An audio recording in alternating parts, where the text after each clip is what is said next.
frickin' holidays, is it? Huh? Come on, kids. Go home, Jesus Christ. Who's got Christmas spirit? Me. Not you.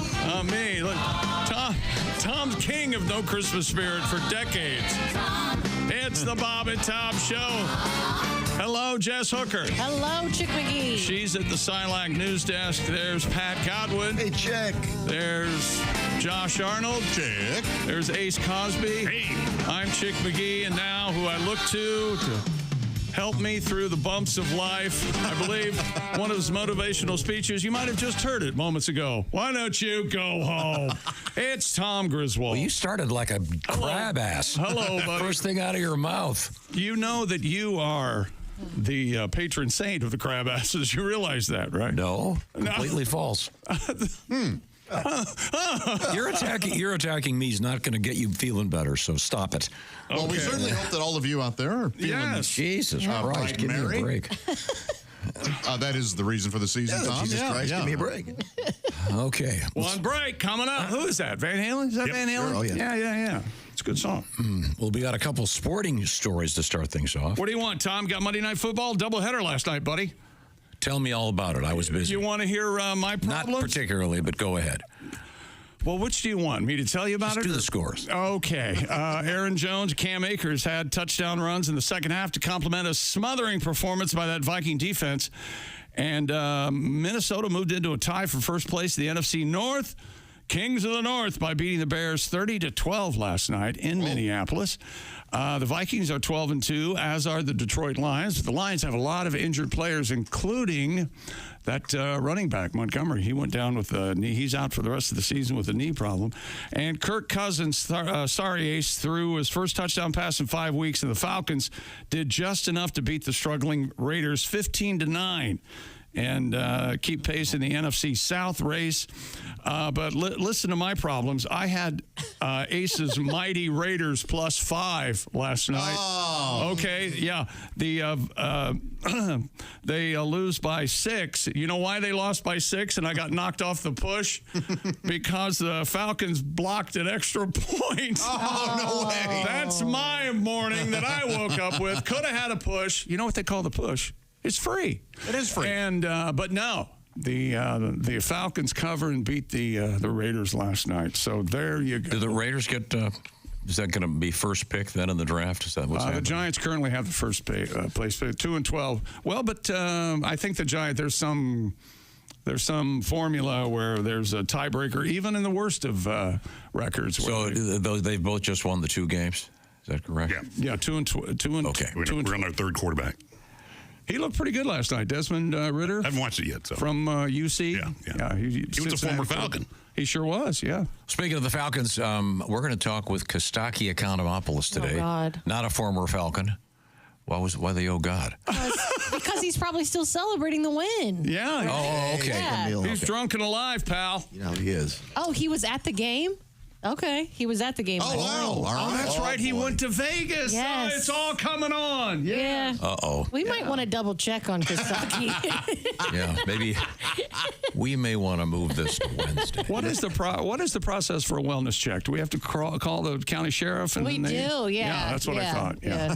Now, on a different note, we'll talk with Joe Theismann, Yes, we will. former Washington Football Club player, I guess is the most appropriate way to play it. NFL MVP, number So 7. hot. Can we use the Redskin word anymore, even if it's from the Might be, former? Just use it. Who Might be cares? coming back, buddy. Yeah. That's the scuttle I'm hearing. The name Redskins might be coming back? The whole thing might be coming back. Remember where you heard it Wow. first? This was an interesting experiment. If so, an interesting experiment. And, I don't know. I'd be happy with just team. Commanders is too nautical for me, and boats, I get seasick. well, that's no good. That's just no good all the way around. Yeah. But I did hear you say that they might be bringing back at least the part of the logo, right? Yes. Like the feather. That's where Dan Quinn won over the fan base. You guys don't want to hear this stuff. Sure, go ahead. One of his first news conferences, Dan Quinn wore the W, hang on a second, the W as you see with the Washington Commanders, but it had a feather hanging off one of the peaks of the W. Wait a minute. Where'd you get that W? Oh, it's my mouse pad for my mouse. Oh, cool. Yeah. Oh. I didn't know that. There's so much going on over here that you just decide to get mad at me instead of knowing that I'm a complete person. I'm well-rounded and have many varied interests. Josh, do you still have the mouse with the boobs on it? Yeah, the Elvira mouse pad. Mouse pad, I should say. Over here, the problem is I have it, and I don't have a mouse because I don't have a computer here by choice. But I was squeezing it and playing with it so much that I popped one of the boobs, and so I just left it over. I've left it under. Now, would that be actionable? That's sad. Having an Elvira with boobs mouse. No. Oh, probably. Yeah. Would that be I bet allowable? Supervisors At a would go, normal please job, don't, please don't have that. Yeah. We should point out that Elvira does have some kind of a cloak on. What can I see? She's covered. She's dressed. Yeah. Barely. See her nipples. They're emerging. But it's her boldly.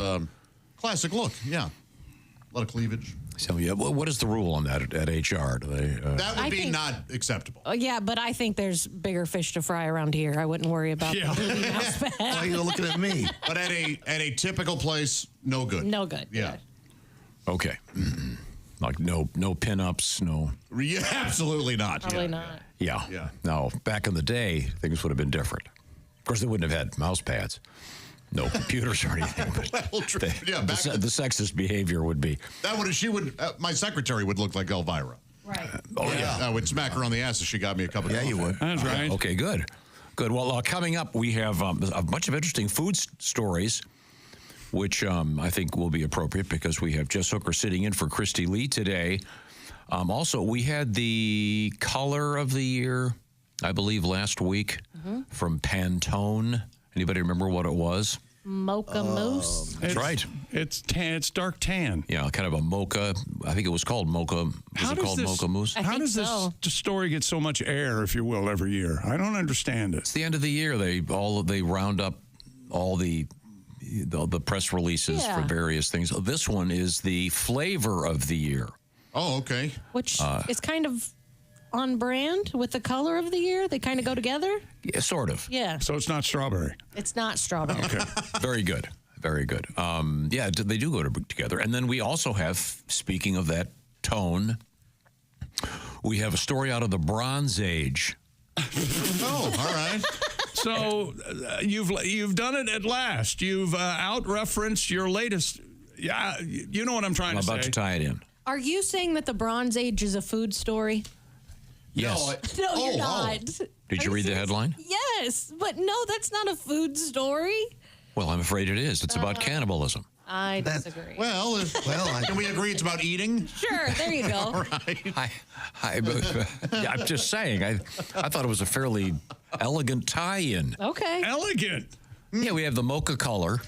We got your flavor of the year. Flavor of the year coming up, and you'll see how that ties right in. And then, speaking of flavor, people eating people. People eating people are the hungriest. Yeah, I hope. My God, Pat, that was beautiful. Yeah, it was. We should go on the road. This is jolly old England. In the world. Who would have thought? Well, they've been around a long time. They've made a lot more mistakes than we. You know, that's what I think attracted me to England first. They must think that we, we're just a bunch of cute teenagers over here, aren't we? Oh, yeah. Everything is so old, and they've done everything, and they're, look at them over there. Yes. My goodness. Oh, there they go again. Oh, well. Oh, look at them brushing their teeth.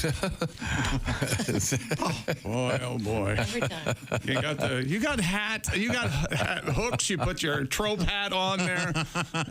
Bad dental care for English people. Well, we'll find out about the eating of people in the UK and other delightful things. And but I'm going to tell you about how to make your holidays bigger and brighter. Yeah. Would you like to know? That's right. It's Prize Picks, the best place to get real money action while watching your favorite sports. Over 10 million members and billions of dollars in awarded winnings. Prize Picks has made daily fantasy sports accessible to everybody. The app's so simple to use. Just pick 2 or more players across any sport. Pick more or less on their projected stat, like passing, touchdowns, rushing yards, and you could win up to 1,000 times your money. Join now, because this holiday season, Prize Picks is giving away 2 free picks in December, and they're giving away $30+ million in rewards during Pixmas. Prize Picks, America's #1 daily fantasy sports app, available to play in more than 40 states, including California and Texas. Download the Prize Picks app today. Use the code TOM to get a $50 credit instantly when you play your first $5 lineup. That's code TOM on Prize Picks. Get a $50 credit instantly when you play $5. You don't even need to win to receive the $50 bonus. It's guaranteed. Prize Picks. Run your game. Must be present in certain states. Visit prizepicks.com for restrictions and details. Thank you very much. I'm going to update you on some of the New Year's Eve shows just around the corner, featuring, among others, Mr. Patty G, et cetera, et cetera. Also, we have interesting news. I mentioned we have really interesting food news today, including a burger joint famous for cooking their burgers in 100-year-old grease. Wow. Yeah, that's weird. I got to find out how that's not going to kill you. This is the Bob and Tom Show.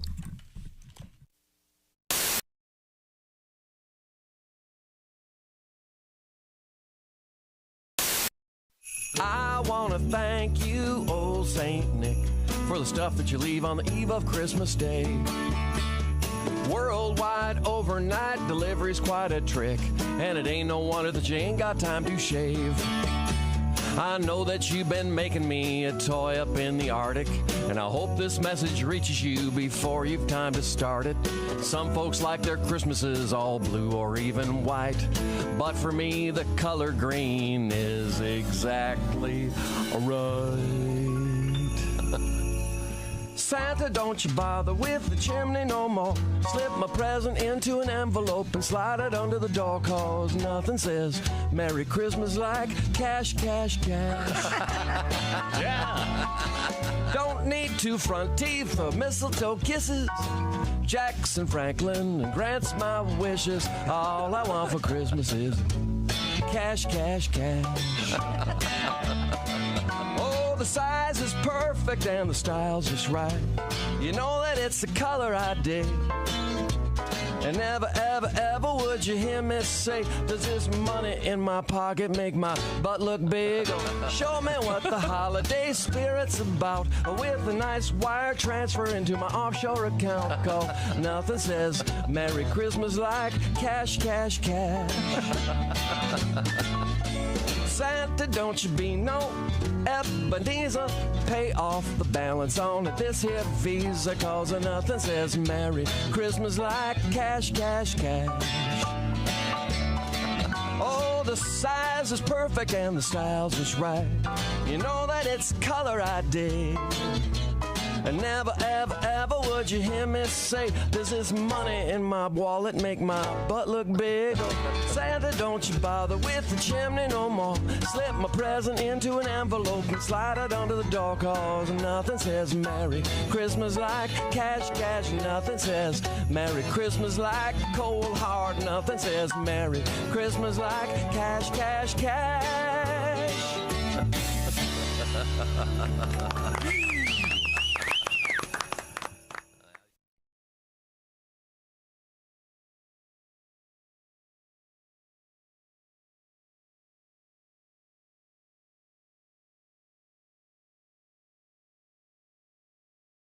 All right, where's my big bowl? Hey Josh, new orange insoles are in with that deep heel cup. You should see how deep this heel cup is. Deep heel cup, you say?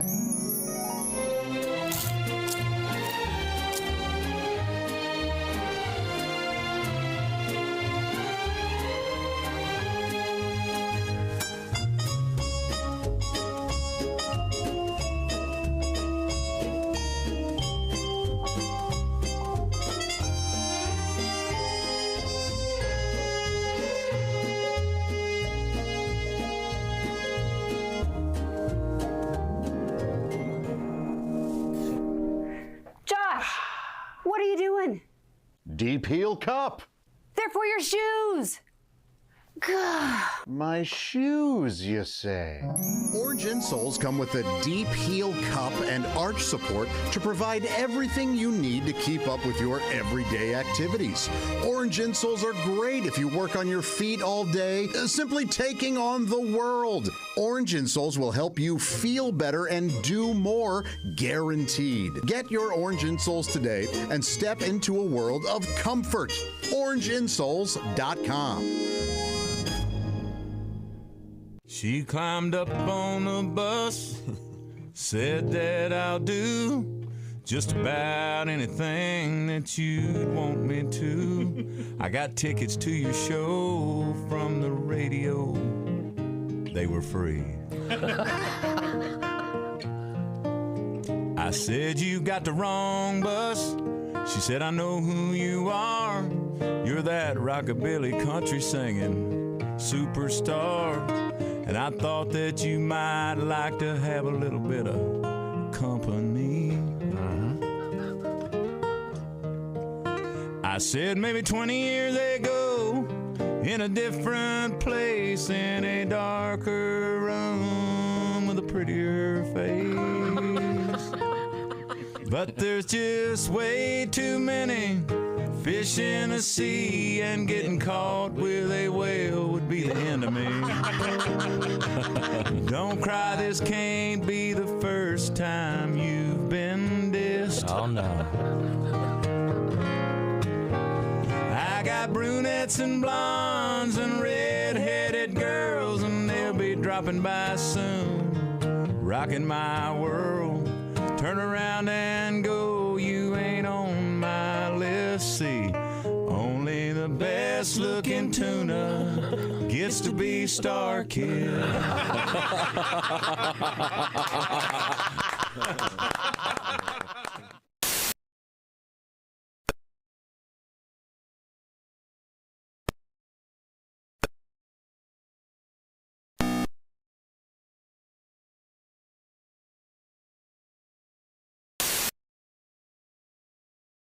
Welcome back to the Bob and Tom Show. Jess Hooker at the news desk. Hello. There's Pat Godwin. Hey. Josh Arnold. Hi. Over there at the I Hate Steven Singer sidekick chair, there's Ace Cosby. Hey. I'm Chick McGee, and here's Tom. Hey, Tom. Thank you very much. I had an interesting experience yesterday. Oh. Many, of course, but this one. Well, certainly. We got into a discussion of sorts. I was echoing, I believe it was Jack Freeman, and the sort of the glamour that is the $2 bill in American currency. I don't know. It has a mystique, doesn't it? It does have a mystique, and I was suggesting that any gift, if you adorn it with a handful of $2 bills, it's going to be that much more special.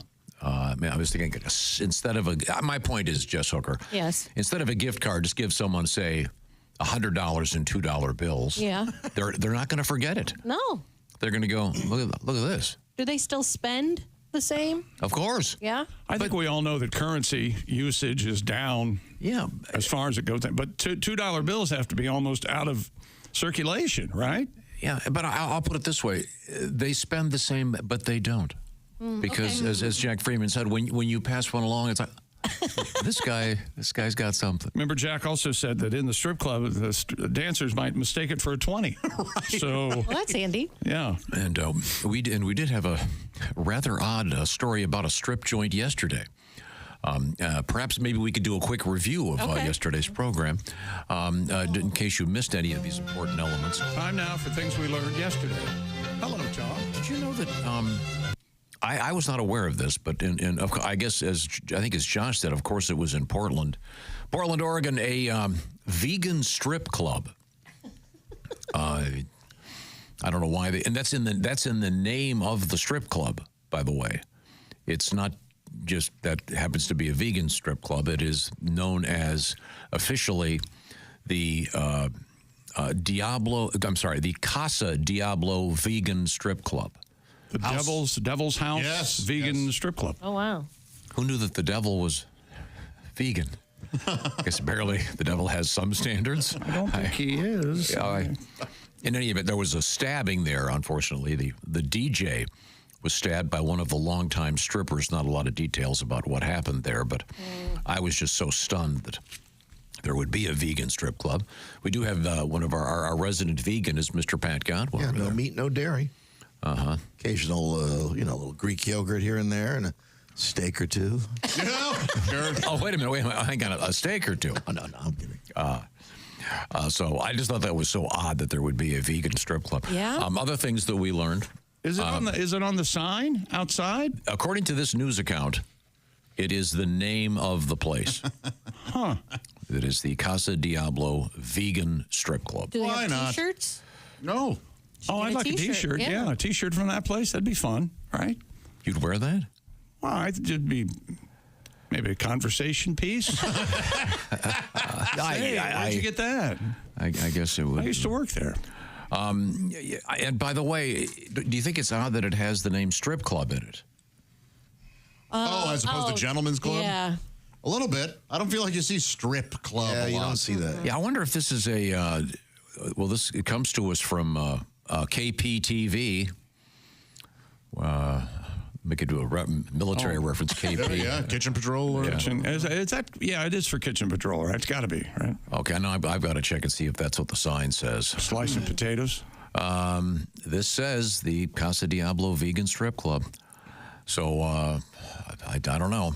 Very, very odd. We speak on the other hand, we talked about steaks, specifically Omaha steaks, and over the weekend I spent a few minutes at my computer and got my list. I already got my first thank you letter, believe it or not. Wow. Nice. Yeah, one of my friends in Tennessee emailed me yesterday, hey, big box at my door full of Omaha steaks. That's Very nice. He goes, they won't be here long. I have sons. Yeah. So you're very, very welcome. So, and I would highly recommend that, by the way, and we'll be talking about that in just a few minutes. I hope the Casa Diablo place has a mascot that is the devil. And Get in here and see my girls. And a plant-based diet is good for many. Like a hot pepper, some red hot pepper. This is a rutabaga. look at these boobs and butts. And your energy might go up if you eat less meat. They do seem to come at cross purposes, don't they? Yeah. It's oddly. Yeah, I got to find out more about this. There it is. Your heart will pound, but it won't explode. Yeah, it's a devil stripper. She's Eating a carrot. eating a carrot. Well, this is the most confusing thing I've ever I seen. love it. That's a great logo. It is. And it is I bet people have gotten that tattoo, probably. is that a tail? What's Yeah, happening? she's got a The devil's devil, tail yeah. and she's winged. She has wings. Oh, okay. And it says over the top, kind of a banner, Casa Diablo, and then below it, Vegan Strip Club. She's a huge boobed blonde with pigtails. Eating a carrot. She's eating a carrot. This must be one of those if local legends everybody knows about. Yeah. Like when in Orlando, back in the day in Orlando, it's not there anymore. Yeah. There was the famous strip club. Rachel's, I think. Rachel's. Yeah. There was the booby trap. Oh, There was Club Wana next to the High Life Fronton, and there was the booby trap. By the way, Fronton, a very nice word to know. Cesta is the tool that they use on the court. Okay. One of the fastest balls. That was a saltine. It's amazing it's not more popular on American television. That was one of the great sub stories in Mad Men, by the way. The whole Fronton thing, very funny. I'm sorry, but you've heard of the famous booby trap because it was two buildings that looked like boobs. I heard about it because of Rodney Carrington on this show. Yeah, That's how I heard about it. But that was a real place. Yeah. And it was very accurate. One of them was just slightly larger than the other. That is true. Yeah. Is that? That's true. That's 100%. I'm not going to ask you personally. That would be inappropriate. I think you just did. Yeah. Oh, there. Now we have the sign of the Casa Diablo Vegan Strip Vixen's Club. not veal. There you go, Tom. Do the honors of their, it looks like their mission statement. Okay, yeah, below the Vegan Strip Club banner, which is just below the naked red devil blonde stripper, it says, Vixen's not veal, sizzle not steak. We put the meat on the pole, not on the plate. Ooh, that's a little. All right. That's wonderful. I'm surprised they let her have nipples. I am too. Yeah. But hey, And this is an outdoor sign. That's why Ace is surprised. Ace does not mean that he prefers his strippers. Nippleless. Yeah, of course, there's that famous joke that ends with the punchline, the Indian Nippleless 500. I'll always remember. Ever heard that one? It's a classic. I don't remember how it goes. Okay. Well, that was really enlightening. Thank you very much. Let's see. Pat Godwin has a great new song. Do you know what time? Did you sing that early yesterday? Early, I think. Yeah, I think let's do that in like in an hour. I love that song. Thank you. I don't know if you heard that, Jess. Jess is in it. I am? You're aligning. It's one of those combinations of the phrase "only the truth is funny" and "write what you know." Okay. Perfect. I can't wait to hear Office Christmas Party. Look forward to it. We're going to do it in an hour, people. Tapers alert. Yeah.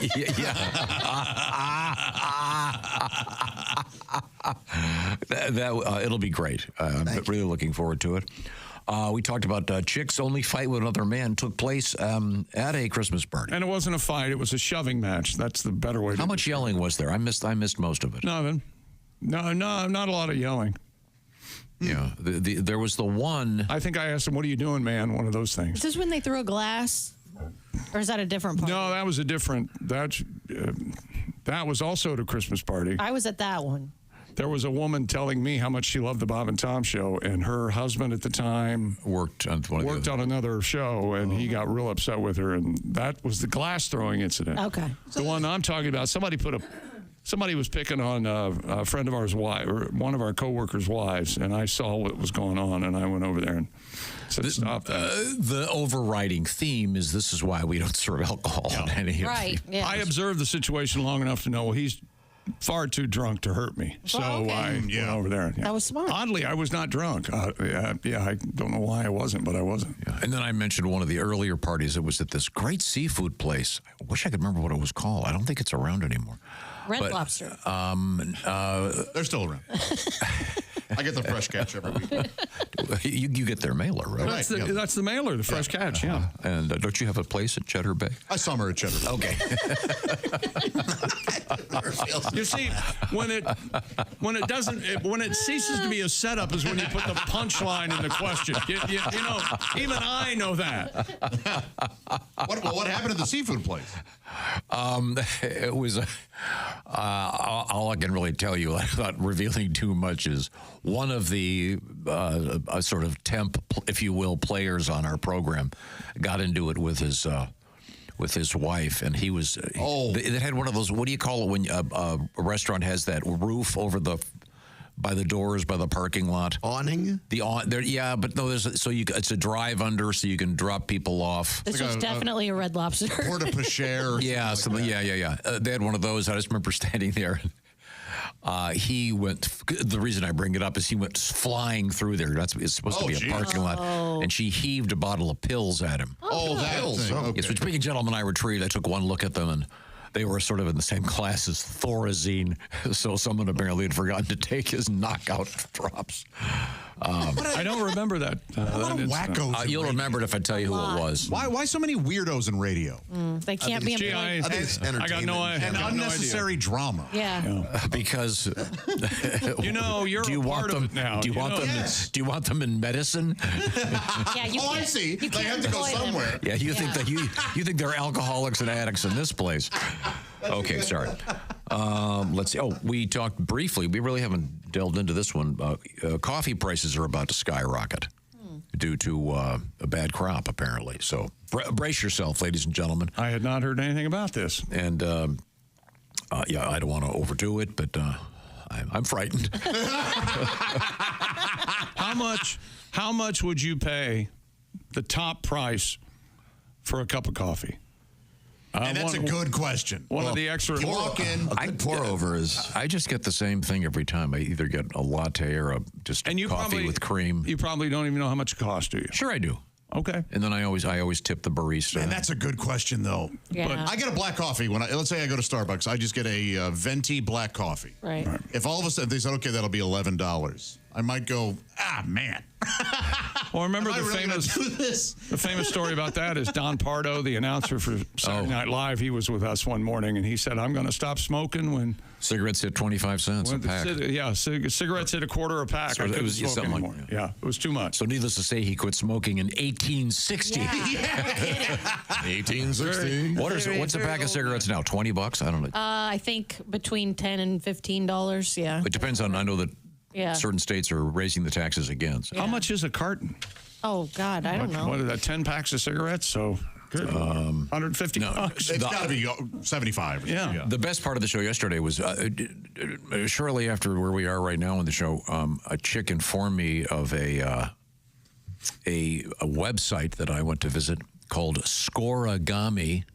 Of all the things I regret on this show, this is because creeping in the top 5. I want to say the Bills beat the Lions 48-42. 48-40. There's a website, as you might guess. The websites keep track of everything. They keep track of final scores in the National Football League. Yeah. And the score, 48-42, had never been a final score in the NFL before, ever. Isn't that amazing? It's not at all. It's not amazing at all. But there have been thousands and thousands of games. I know, but the fact that they figured this out and they're reporting and it was this, that's it was insane. the 1090th different score in the National Football League. Oh, and I was, I drifted away from. I drifted away from the show for a solid 10 minutes looking at this website and these cool charts. Because I'm I thought happy that you like it. And I also said this. I thought Scoreagami had folded. See, little Japanese paper joke there. You don't get a lot of those either. It's funny. Yeah, okay. Yeah. I thought that was just fascinating. That this. I mean, you think about it. I don't know. Did you look at it throughout the day? No, I had my whole day collapsed. Of course. That was murder. Bad? Brutal. Dog issue. Such that I had to go to buy a rug vac. Oh. And then I went to buy it, and it wouldn't come off the shelf because of the electronic thing. And I had to deal with pay for it. Had to deal. No, they wouldn't. The electronic thing attached it to the shelf. So I said, "What is someone going to walk out? Is someone going to steal this under their jacket?" I know. Once again, all over, isn't it? I make this plea every year, and I don't want this year to go by and make sure I hadn't mentioned it. Please. Let me follow you around. I won't say a word. I'll be in a car behind you. You'll trust me. You'll forget I'm there. And then the guy from Target comes over and he can't get the camera. He can't get the thing undone. Oh. It's literally tethered to the shelf and it won't come off.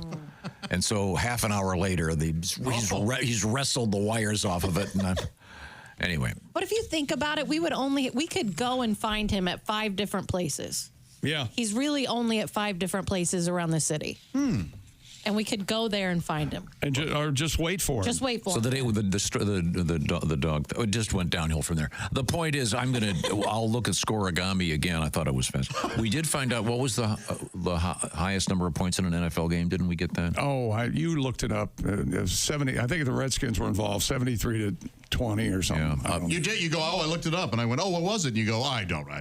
I forgot. I think it was in the 70s, but that's fascinating. Yeah. We're speaking of the Redskins. We're going to talk with former Redskin great Joe Theismann coming up later on this morning. We'll certainly look forward to that. Let's see. Oh, we had a guy get in one of those ride shares, Uber. I think this one was a Lyft. Guy's driving it. He hears some noise in the back. The guy in the back is taking off all of his clothes. He's naked. Yeah. How come? He got nude. My guess is he was hot. I bet he was hot. He's getting sweaty. My guess is probably a lunatic. Isn't it the naked thing usually meth? It's usually associated with a drug. Yeah. Yeah. They want to get their clothes off. Have you ever been naked in a car while it's moving? Yes. Only when I was on meth. So I think that does, yeah. Yes, the answer is yes. I have parked a car. Naked? Oh, in the garage, right? Yeah, in the garage. In my old house, there was like a little parking space in the front, and I had to go out there once. Right. Outside and pull the car back into the garage? Yeah, it was, like... So technically you were outdoors naked? Yeah, for 50, 60 feet. Just went out and... Okay. And I'll tell you what, and I can remember that particular car, those leather seats cold. Yeah. Yeah. Highest score in the NFL ever. Redskins beat the Giants in 1966, 72-41. Second place from 2004, Bengals beat the Browns 58-48. Third place, 2018, the Rams beat the Kansas City Chiefs 54-51. And then from 2015, the Saints beat the Giants 52-49. So there you go. Man. Scoregami, Tom. Yeah. And in every case, it was the same situation, Jess. Yeah. Oh. The guy that brings that little fence in Yeah. and his buddy with the D. Right? Hey, they wouldn't let him in. Oh. Security, that's got to fit into a Because small if the purse. players looked up into the crowd and go, well, I don't know what we're supposed to do when they have the ball. What are we supposed to do? I guess nothing. Yeah, I guess nothing. Frank Go and ahead. Joe aren't here. And when we come back, there's a couple more things we have to review, including the fact that of all things about to be auctioned, O.J. Simpson's porno collection from prison is about to hit Who's the out? I auction. can't wait to get my hands on that. That's the thing. Don't you want to know? I mean, you want to know who paid whatever it was, $28 million for Judy Garland's shoes from The Wizard of Oz. And I wonder if they've already been soiled. Probably Ryan Murphy. He's got to do something with that blood money he's earned over the years. All right. Just exploiting every awful crime that ever occurred. Right now, it's time to check in with. I mentioned that I spent part of the weekend, not much because I did it so quickly, with Omaha Steaks, sending boxes and boxes and boxes to my friends at various spots. And like I said, I did this on part of it on Friday. Those arrived yesterday. That's so great. And I bet that it was easy for you because they've done all the work for you already. All you do is click on one of the thoughtfully curated gift packages, Tom. Go, oh, man, this one's loaded. That one's loaded. I'll send them to my friends and family, Pat. That's nice. Isn't that nice? They're experts over there at Omaha Steaks. Where are they located? Nebraska? I think so. I think you're right. I've actually had the pleasure of driving by the big building. Ooh. Oh, While I was in Omaha. I went, oh, my gosh, there it is. Omaha. If only I could have gotten in there. You know what I would have done? Oh, they would have barred the door. This is what we trained for, people. All right, people. He's here. You've seen his picture. He brought his own knife and fork. But guess what? You don't have to try to. You don't have to try to break into the. It's like Josh says, it's like a pool cue in a box. He opens it up. You guys give tours? You can have your own tour delivered right to your porch is what we're trying to say. You don't have to go to Omaha and commit any sort of crime. You can actually get the stuff delivered to you and your friends and family. And my gosh, if there isn't a heck of a deal going on right now, 50% off site-wide and an extra $30 off when you use promo code BTS. That's right. Go to OMAHAsteaks.com and get an extra $30 off when you put in BTS. Right in the promo code section. Minimum purchase may apply. Delicious food that you're really going to enjoy. So many gourmet favorites. Filet mignon wrapped in bacon, caramel apple tartlets, potatoes, you name it. And don't forget the Jumbo Franks. OmahaSteaks.com, promo code BTS. Coming up, lots of cool food news. What is the most common rock and roll tattoo? Survey says. We'll tell you. This is the Bob and Tom Show.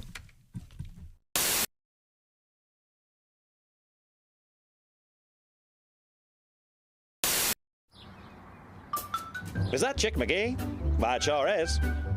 Chick McGee, who knows that an annuity from the folks at Silac Insurance Company means a retirement check in his mailbox every month. Chick works on perfecting his mailbox opening technique. Easy, Mr. McGee. Don't blow that elbow out. Chick isn't quite retired yet. He's just practicing for it. Because one day, Mailbox McGee will be taking his retirement the easy way. SILACINS.com. Silac Insurance Company. Music? Yes. Denmark's Prime Minister. Christy, Thank you. What? Oh, I'm sorry. Zamfir is back. Oh, that's lovely. What are you talking? We need the slide whistle Christmas. Oh, man, do we. Start writing. I feel sorry. With perennial favorites, Frosty the Snowman. You might want to start it lower. What else you got? Do you hear what I hear? Not even close. Not even close. Not even close. No. What about Jingle Bells? Oh, I would buy this album. And finally, in its entirety, the 12 Days of Christmas.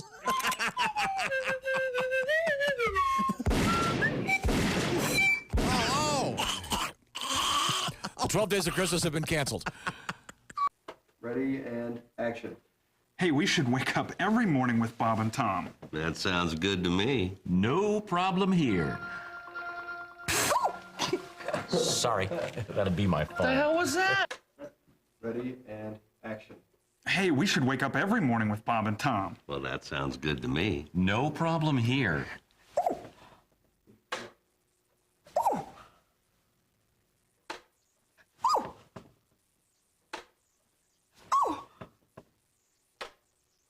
How's it going? Morning. Hey, hold on there, kid. I'm Bob. And I'm Tom. From the Bob and Tom Show. We thought we'd barge in. God. There's a new one. Hey, kid, hold on there. I'm Bob. And I'm Tom. From the Bob and Tom Show. We do a morning radio show here in town. Here's the deal. We thought we'd break into your house. Consarn it. Shoot. Darn it. Honey, I'm home. Oh, great. Fish again.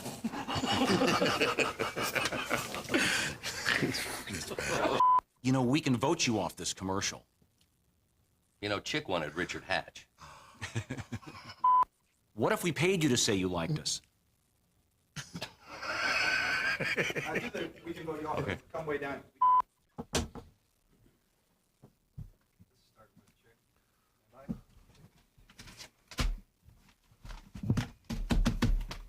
And now the news. Oh. You do sports. And now the sports. That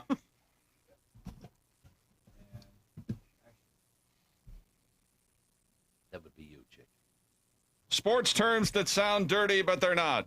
Oh, really? Ready? Mm-hmm. Coming in first place. Good. Palming the ball. Mm-hmm. Sorry. Taking it to the hole. Yeah. Just don't get your holes mixed up. Right. Ooh. Just don't get your holes messed up. Flip the cord over. Flip the cord over. I don't want it in my... I don't know if that's what they're looking for here. Don't Christ. How many times have I heard that? Take two. A London homeowner who discovered 3 men trying to rob his house had no difficulty in describing one of the suspects. He had no legs. Ooh, usually in crime, it's the...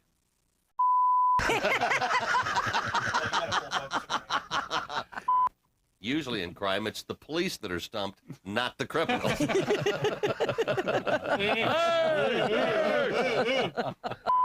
I know you guys probably aren't interested, but guess what I did this weekend? I don't know. I don't know. Did you impeach Bush? No. Buzz the honey hole. No. Flick the minnow? Did you flick the minnow? Flicking the old minnow? Flicking wow. the minnow? Or did you impeach Clinton? Bailing out the gravy boat? Is that what you were doing? Finger the fountain. Sounds like a wonderful time, but no, I didn't do any of those things. Sorry. What a boring weekend. Yeah, Move on. yes. Bounce the bearded clam. Did you attend the clam twiddling jamboree? That's it. That's what I Get did. to that or not? Yeah, I double dribbled. Mm-hmm. Tom did. I just took his only line.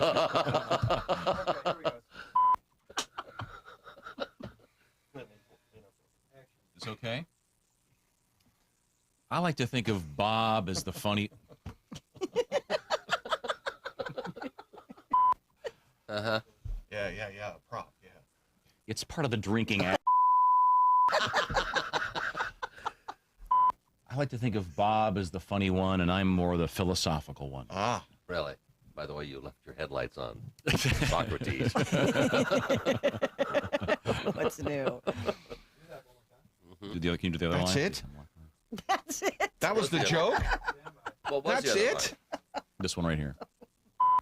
I think of Bob as the funny one. I'm more of the philosophical one. Really? Will you shut up and drink your hemlock, please? I told you to be too hip for you. Hemlock, you know. Hemlock. Socrates. What is it? Poison. Lines that start with H? You want hemlock, headlights? What's next? Hemorrhoid. Hemorrhoid?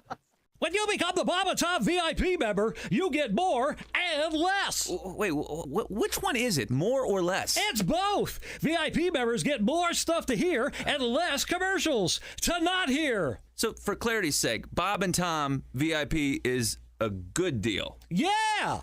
More or less. Get it? More or less. Woo! Party! Oh, okay, let's settle down. Because now, here's where I tell you how to become a Bob and Tom VIP. First, click on the link at bobandtom.com. Then, you'll figure it out.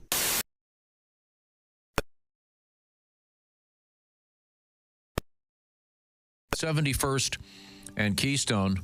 Calling it a hardware store really is. It's more like Disney World with tools and trees. Awesome. Pat will be there. Details coming up. Welcome back to the Bob and Tom Show. Jess Hooker and Josh Arnold, Pat Godwin, Ace Cosby. I'm Chick McGee. Hello, Tom.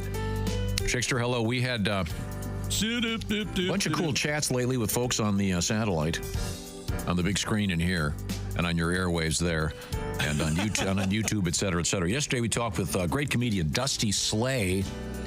Dusty is going to be going on a big tour, but right now he's heading to do some Air Force bases, which is super cool. I bet he'll have the longest hair. Yeah, oh yeah. Dusty has that kind of. If Jesus went hippie. Remember that Spinal Tap scene where they're cruising the Air Force Base and Fred Willard's the commander, and he goes, I'm getting a little shaggy around the ears myself here. So funny. I need a haircut. Yeah, we'll be mentioning that Dusty's going to be in places coming up in January, like Pensacola, Evansville, Fresno, Boise, Colorado Springs, Bakersfield. Be sure to go see him. Also, we're going to talk with, speaking of the interview satellite thingy, Joe Theismann coming up a little bit later today, as well as we're going to go live to Las Vegas, where Costaki Economopoulos watched his Atlanta Falcons not cover, but win bastards over the hapless. Is that okay to use that word? Hapless Raiders of Las Vegas. Is that fair? I'm not commenting. Okay, sorry. I know better than to step into the octagon with Mr. Cosby. Okay, all right. Did mention a couple of things. Speaking of Vegas, that's where they finally nailed O.J.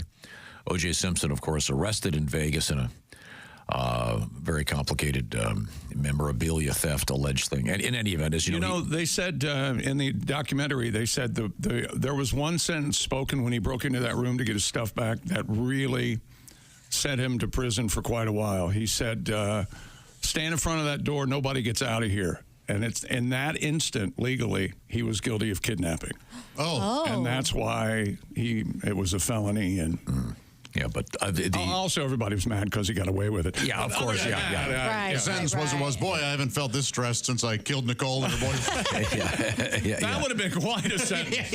But Ms. Hooker, he didn't just get off on the murders. Yes. You're welcome. And honey, Tom, it's porn. It's not porno. It's and they just were porn. Girly magazines, not porno. Girly magazines. Well, what's the difference? Like Vogue and Now, what's the difference between porn and girly magazines? Porn is more graphic, and these are girls with topless. Yeah, I think it's like two people in the position. We're splitting C hairs here. Yeah. Thank you. I recognize the senator from St. Louis. What chapter in your book is splitting C hairs? See, Tom describes it like it's a DVD VHS collection. Okay, I don't even. It just says that Mr. Simpson's attorney is apparently going to auction off OJ's. It says prison porn collection is how that's his attorney Otis J. Flywheel. And then it gets into the really complicated stuff about where the money goes and blah blah blah. I didn't know you could have porn in prison. I didn't think you could either. Yeah. Maybe if you're OJ, right? I bet maybe some names get some. Right. The older I get, Martha Stewart's porno collection in prison was, amazing. Was astounding. The older I get, and the more I hear about it, prison is not bad. That's what I'm starting to. Other than you can't. It's very difficult. Occasional non-consensual sodomy. Are you a hardened criminal, Pat? How long were you there? 14 hours in the Mecklenburg County Jail. Yeah, that's right, baby. Although I've never been. Makes a man hard. How do you think I miss being in jail, Tom? How do you think I miss that? I don't think. Just be glad. Okay. You ever get close? The closest you ever got? Well, up to it, I have bailed out twice. I've had to pay bail. Yeah. For people. I wouldn't even know how to go about that. You I didn't either. I learned. It was. Oh, I do. And of course, the one time it was just before Christmas on a Friday. That's a bummer. And fortunately, the bail bondsman was really nice, and he knew me, knew who I was anyway, so that helped. Yeah. One of my brothers had an incident, and he was in stir for a couple weeks.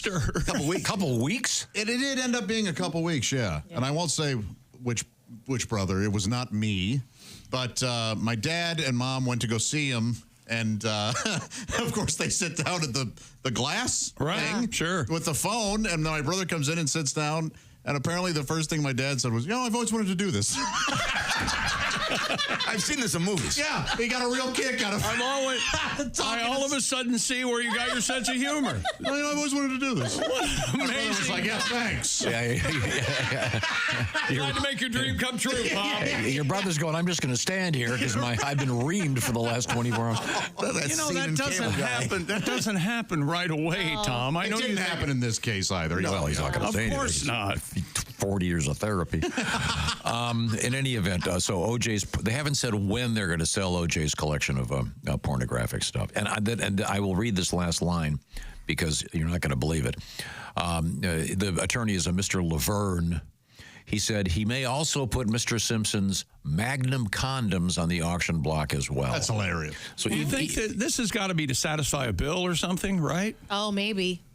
Yes. I mean, how could he? But I mean, does he get paid before the Goldmans get their? They never got. They'll figure it out. Yeah.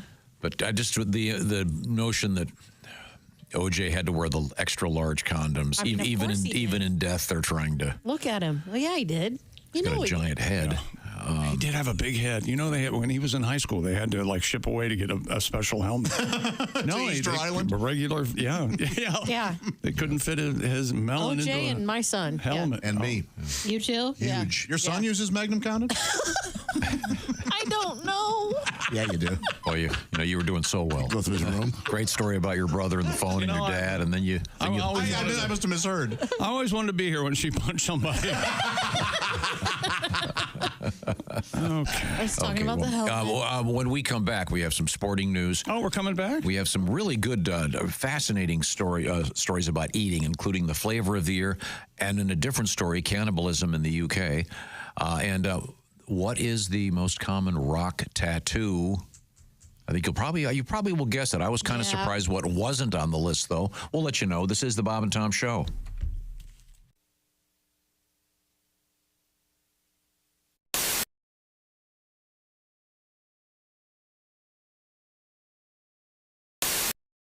No, I'm not trying to be critical. I'm just. This is what the Surgeon General is saying. I know. So I think those women who can't are pretty much, by and large, selfish, aren't they? Screw you, Chick. Yeah. Don't you wish just once they'd have a day, one day a year, where you could say whatever you wanted in the radio? Just so that one time. I'm over here working, okay? You know what you could do? What? Walk in there and have Dean do it for you. You walk in there, tell Chick what you want to say, and he can fix it for you. A few minutes ago, Chick said something mean to Christy, and she... I didn't. Was that mean? I was Yes, just it making was. an observation. I was saying that some women are unable to breastfeed for a number of reasons, and you said... The main reason I can think of is because they're selfish. Okay, so Christy She wanted... seems very well adjusted Right now. and very Christy intelligent. wanted to respond, and I have great faith in our editor. Me too, because if Christy not, I've wanted lost to my respond. job. We now have the response. Okay, go ahead, play it. Hey, Chick, you. You've never had to breastfeed. You don't know what it's like. You're a ignorant, stupid son of a bitch. So shut your mouth, you stupid ass. You know, that last beep could have used a little more words. A little less a little less... And not so much hole. A little heavy on the hole on that one. Hi, this is Chick McGee from the Bob and Tom Show. Miss some of the show? Become a Bob and Tom VIP and subscribe to the audio and video podcast. The Bob and Tom Show, on air, on app, and on demand. And I asked Frank if he could sing, and the answer is not really. Probably correct. But I thought if we provided you with some great song lyrics, the song Piano Man, you could perhaps go through this with various famous people doing it. And I have a random list here. So I hope this isn't unfair, but let's just Let's just try this right now with the lyrics to Piano Man. Ladies and gentlemen, it's comedian Frank Caliendo. I'm sorry, it's John C. Reilly. Oh, I think I could probably sing this one.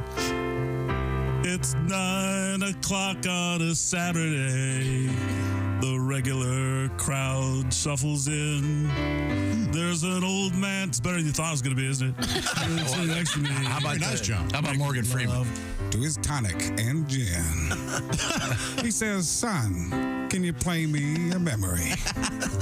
I'm not really sure how it goes, but it's sad and it's sweet, and I knew it complete when I wore a younger man's clothes. How about Tracy Morgan?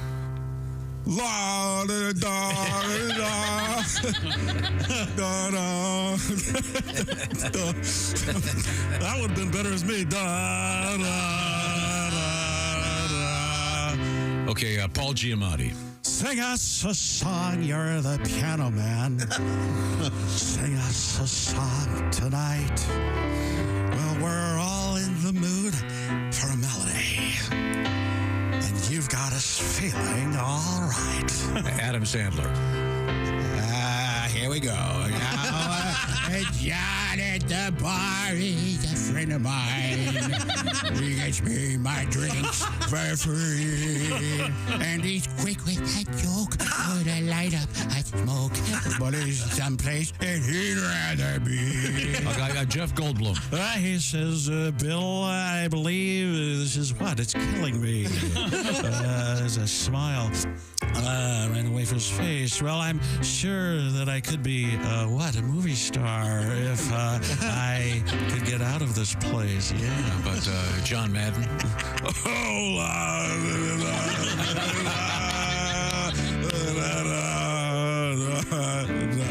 Oh, speaking of sports, Mel Kiper Jr.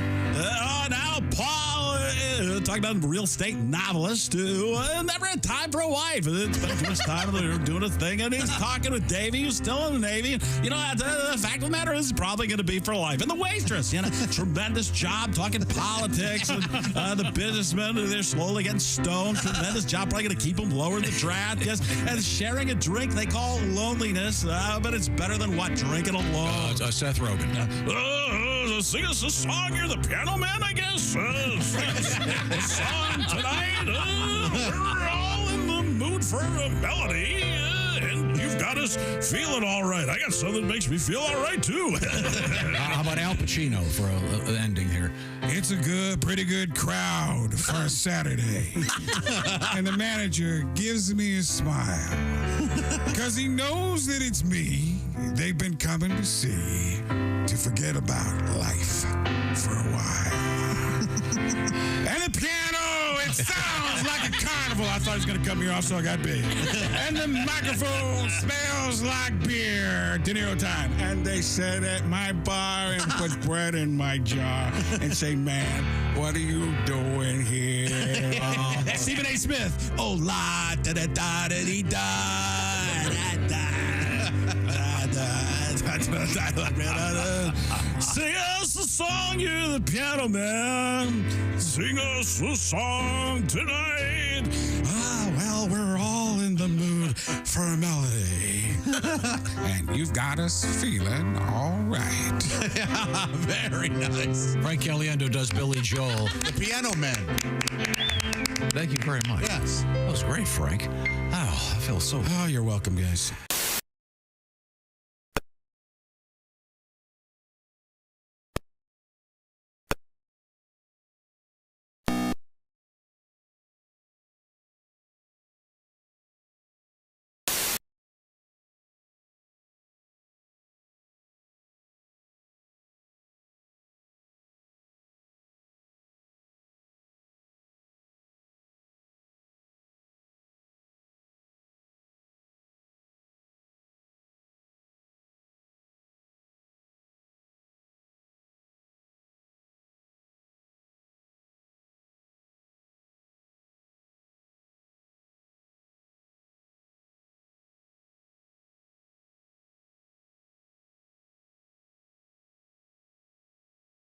The interesting stuff in the world of credit happening there right now. Go over there for the details. Hey, Hey, welcome back to the Bob and Tom Show. Jess Hooker at the Silac News Desk. Hello. There's Pat Godwin. Hey, Chick. Josh Arnold at the I Hate Steven Singer sidekick chair. Hello. There's Ace Cosby. Hey. I'm Chick McGee, and here's Tom Griswold. Hello, Tom. Chick. We're reviewing a number of things from yesterday's show, and I think we can touch base with some of those again a little bit later. Looking forward to talking with Joe Theismann this morning, NFL great, MVP, et cetera, et cetera. Also, Costaki Economopoulos will be our guest. He went to Vegas to see his beloved Atlanta Falcons take on the hapless Las Vegas Raiders, and the Raiders did not cover. Sorry, Chick. That did affect the shoe-in. A blocked extra point. A rough Cost week. me $250,000. Oh, no. Man, oh, man. Speaking of that sort of thing, how about having some fun with Bob and Tom Pigskin Picks? This is week 15 coming up. It starts Thursday evening. And is there a Saturday game or a Friday game? Saturday's game, yeah. Saturday, okay. Two Saturday games, yeah. The time of the season this happens, yeah. Just pick them all, and you don't have to know about the spread or anything else. Just go pick the winners. It's a great way to win yourself something from my buddy Steven Singer at Steven Singer Jewelers, that $500 gift card. Each week we give one away. Week 16 coming up, Tom. This is week 16. Okay, and then we had our winner last week with the rather a difficult name, I would say. Jay? Don? What was his first name? What? Ken. Jakavich. Jakavich. Yeah, right. Of Alpine, New York was our winner. You could be the winner. We'll find out who won week 15 either today or tomorrow. But yeah, you're right. It is week 16 coming up. So to get that done before Thursday, just go to bobandtom.com/contest. Have some fun. And don't forget my buddy Steven Singer, because as Josh Arnold likes to say, he stands behind his jewelry because he used to stand in front of it and you couldn't see it. Hey, pal. Hey, you. Down in front. You with the dog. You in the suit. That way, okay? Oh, look, a beautiful bracelet.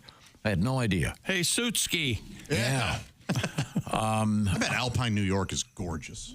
Doesn't it sound gorgeous? It does. Sounds gorgeous. Sounds like it's upstate. It is. Trees. Did you see some of the lake effect snow they had in various parts of upstate New York? No. Recently? Oh, God. There was a thing in the news, guys, on the roof of a barn shoveling off 3 feet of snow. Whoa. So the roof wouldn't cave in. You don't want that roof. You guys love snow? I love snow. I do love snow. Yeah, now that's a little nerve-wracking, but yeah, I do love it. I don't want it to be deep enough to worry about my roof, but I like I like a lot of snow. That's for sure. It snowed so much in Buffalo a few years ago. I love that. How much did it snow, Tom? We called a friend of ours. I don't feel like I'm helping. Carl Rock and Roll Russo, a former DJ, and he's also a volunteer fireman, so he had to get out and help. But there were photographs of the average front door of a house. Yes. And the snow was above the top of the front door. Wow. See, that's too much. Here's everything you need to know about Carl. He came up with the word "pusky." That's funny. That's one of his two big ones. Oh, yeah. The other one we can't say. Can't say. Started with the letters BL. Okay. It wasn't Gleet. He came up with Gleet too, I think. Blowski? I think, but. Blowski. No, I didn't open this up for guesses. We're not going.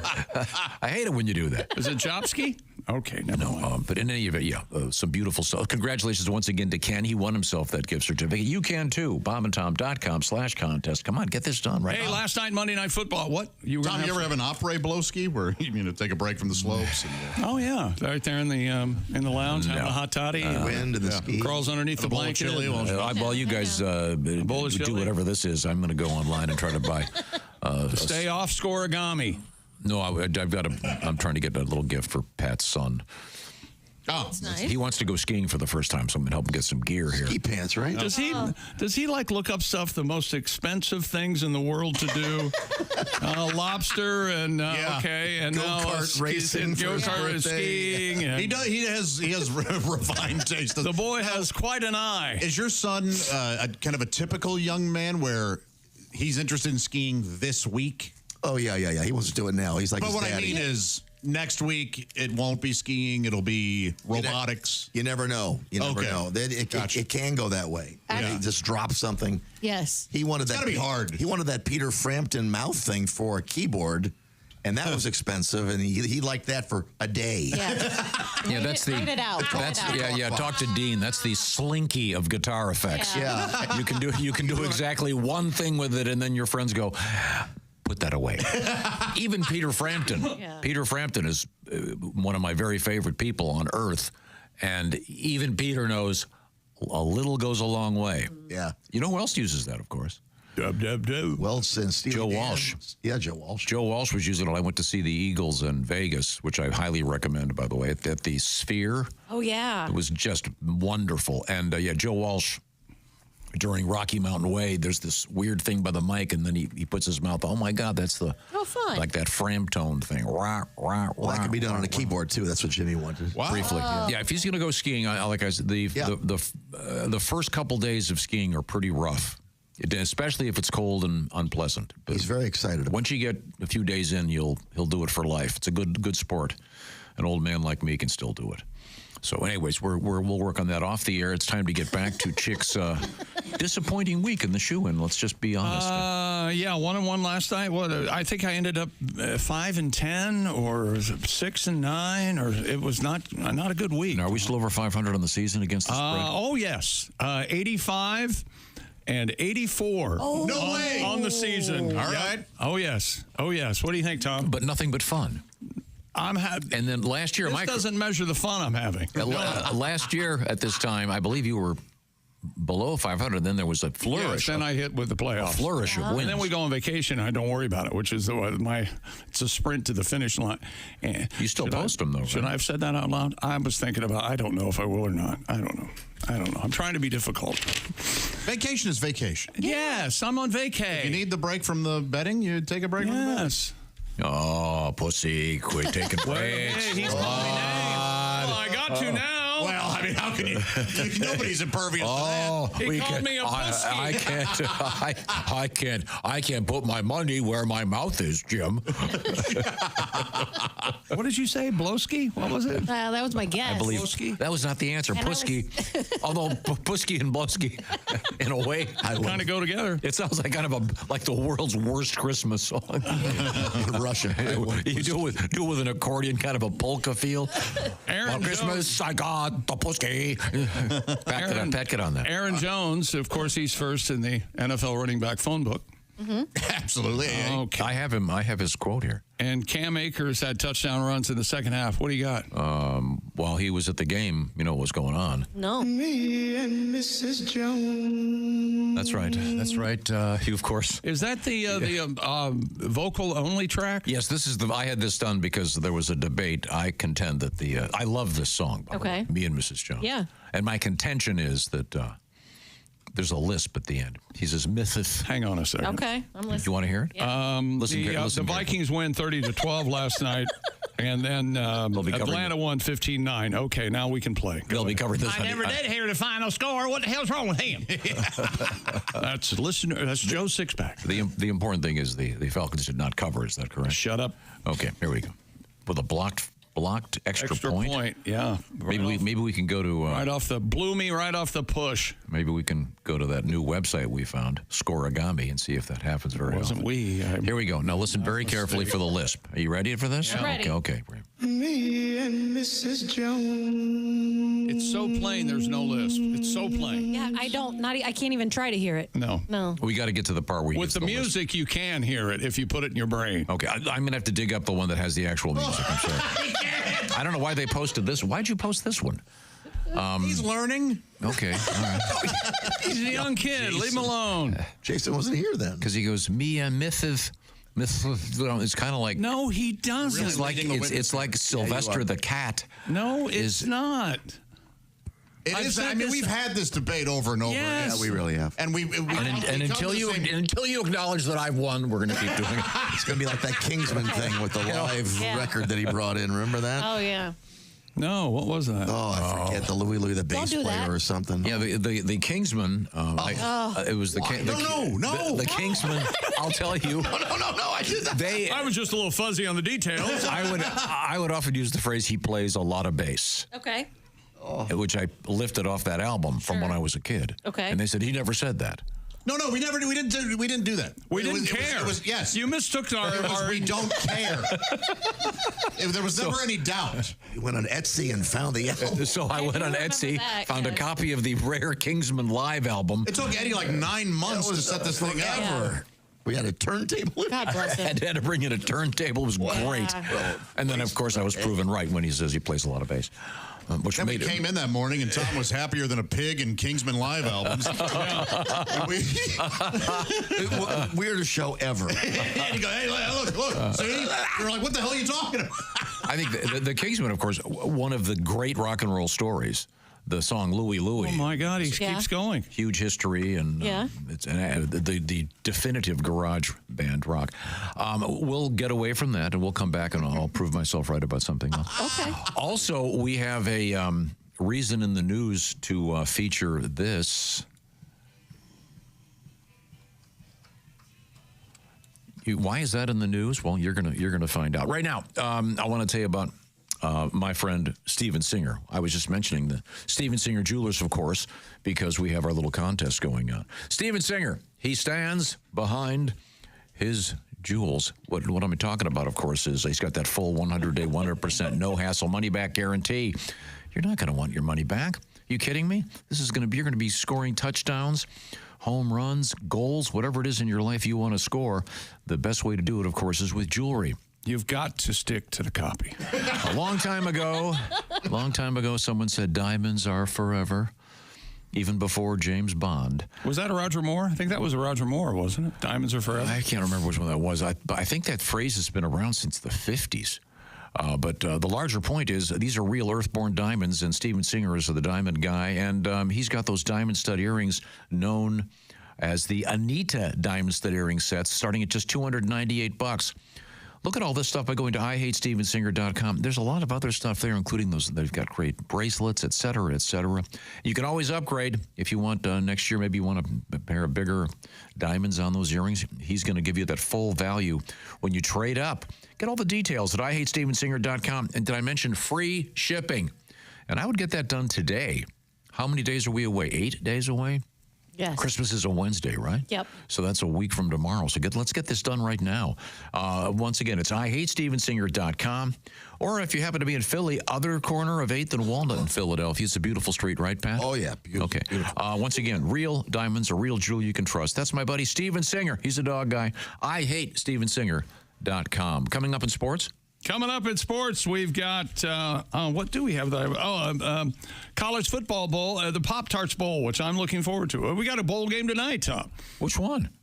The Scooter Coffee Bowl, I think. Frisco Bowl. Scooter's Coffee Frisco Bowl. That's exactly right.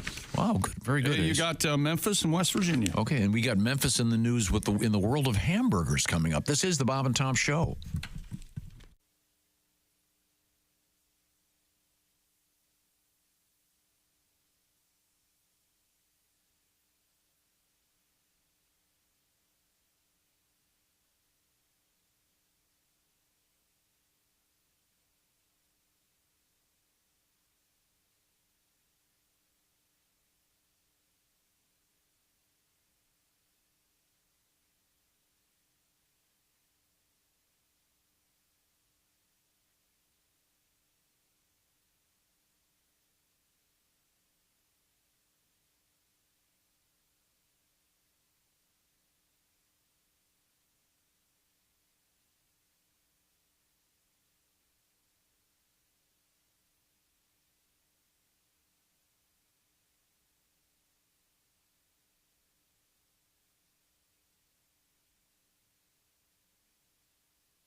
720 Q95. It's the Bob and Tom Show. Here's Jess. Q95, Fox 59 weather forecast. Today is mostly sunny. The high is 50. The low tonight is 35. And right now it's 35. And the hate in this room is at 100. It can't be measured. It's off the chart. Happy Christmas, everybody. Oh, well, why don't you go home? Here's a quick note for you. New Year's Eve, Indy, Helium downtown. It's Greg Warren. Great show. I just saw Greg down in Louisville. It was amazing. Pat Godwin, beginning, I believe it's Friday, December 27th. He's going to be at the North Pole Comedy Club all the way through New Year's Eve. That's in Pat Sullivan's hardware store, 71st. Just say hardware. You can't. That whole other part needs Hello, and welcome back to the Bob and Tom Show. My gosh, there's some Jess water. and Josh. Here's some water. How muddy can we make? Good Lord. There's Pat. Hello, Ace. I'm Chick. Hello, Tom.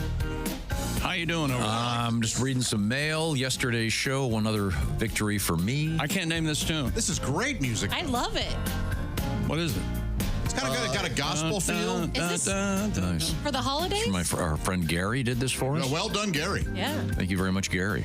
Normally he talks with his guitar. I don't know what he's playing with now. Gary talks with his guitar. So this email that you have in your hand proves you right, you say? Yes. All right. Can we stop talking about it? No.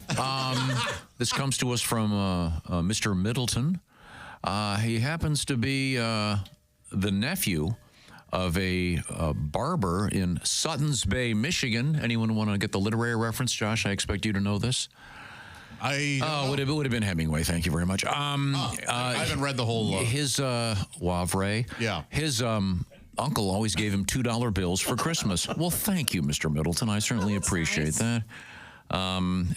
He's up there in Northport, Traverse. Oh no! Are $2 bills considered lucky now? Like you do? That's what Is that right? Yeah. Again, this is a Jack Freeman concept. I think it makes it. They're special. There's a huge run on them at banks all over the country yesterday because I'm telling people instead of giving a gift card, it's not true. Give someone $100 and $2 bills. There was a story that just came out about $2 bills, and there's some with a what do you call it? The VIN number? What is it on a serial number? Serial number.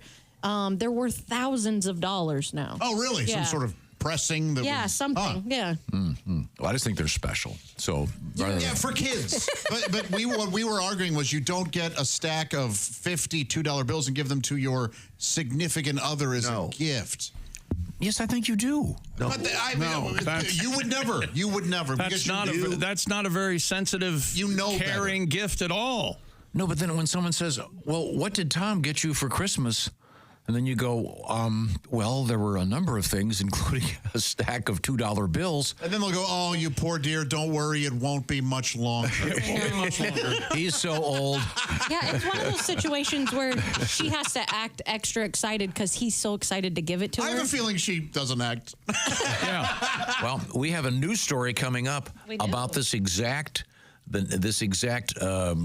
situation in which a survey about how you're supposed to act when you get a disappointing gift. Oh, okay. But before we get to that, while you search that out, I think it's time for Patty G to whip out that guitar. Okay. Because this is the season of Christmas parties, the office Christmas party in particular. In fact, we have our luncheon today. Ours is today. Yeah. And Pat has written a song, a lot of truth in this song. This is called Office Christmas Party. Sit back and enjoy.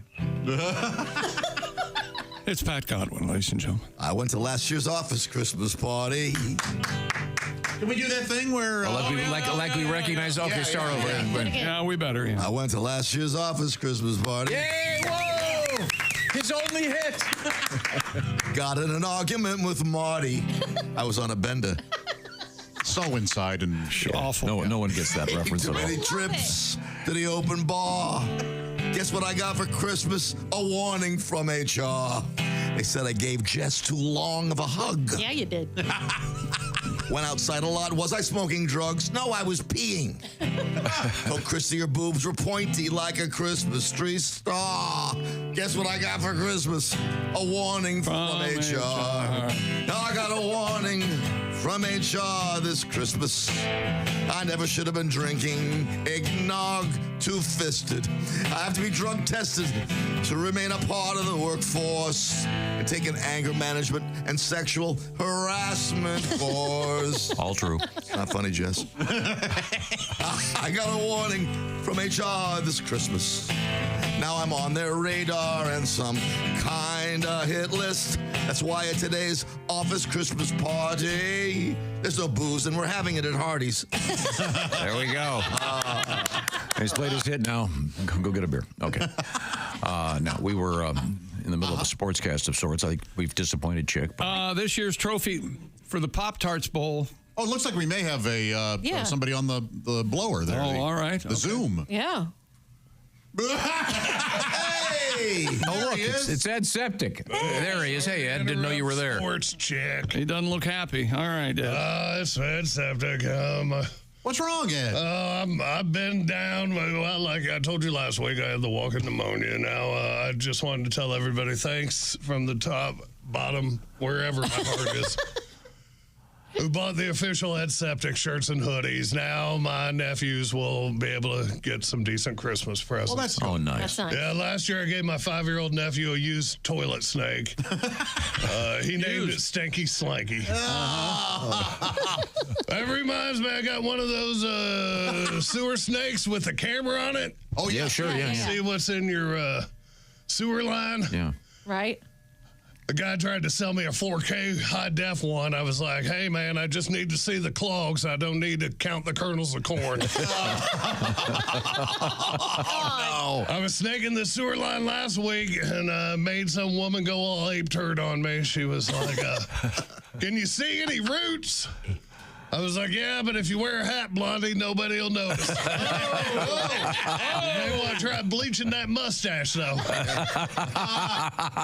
Anyways, with Christmas coming, it means it's time for the Septic family to get together. My dad, Big Ed, will be there. My grandpa, Great Big Ed, will be there, too. Oh, okay. Not looking forward to my Uncle Clem showing up. That man's so constipated, he carries a plunger everywhere he goes. Oh. Yeah, he wears it in Scarborough like he's one of the Knights of the Round Table.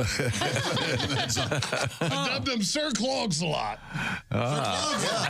He whips out that sword like That's turd right. wrench. Did I ever tell you we used to have a paramedic in the family? No. She was my dad's sister-in-law. Her name was Turdina.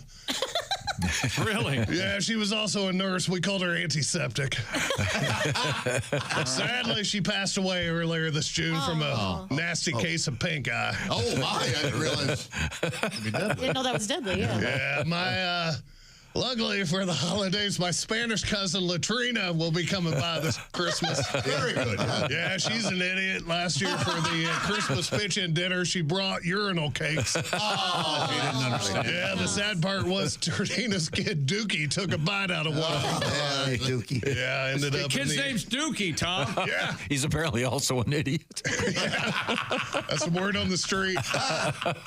Anyways, it's been Ed Septic saying, ho, ho, hold back those claws so I can get a break this Christmas. Okay, Ed. Remember, I'm Ed Septic. The plumber will bang your pipes, but never your wife. All right, Ed. Thank you. Thank you, Ed. Wow. Very good. Love it.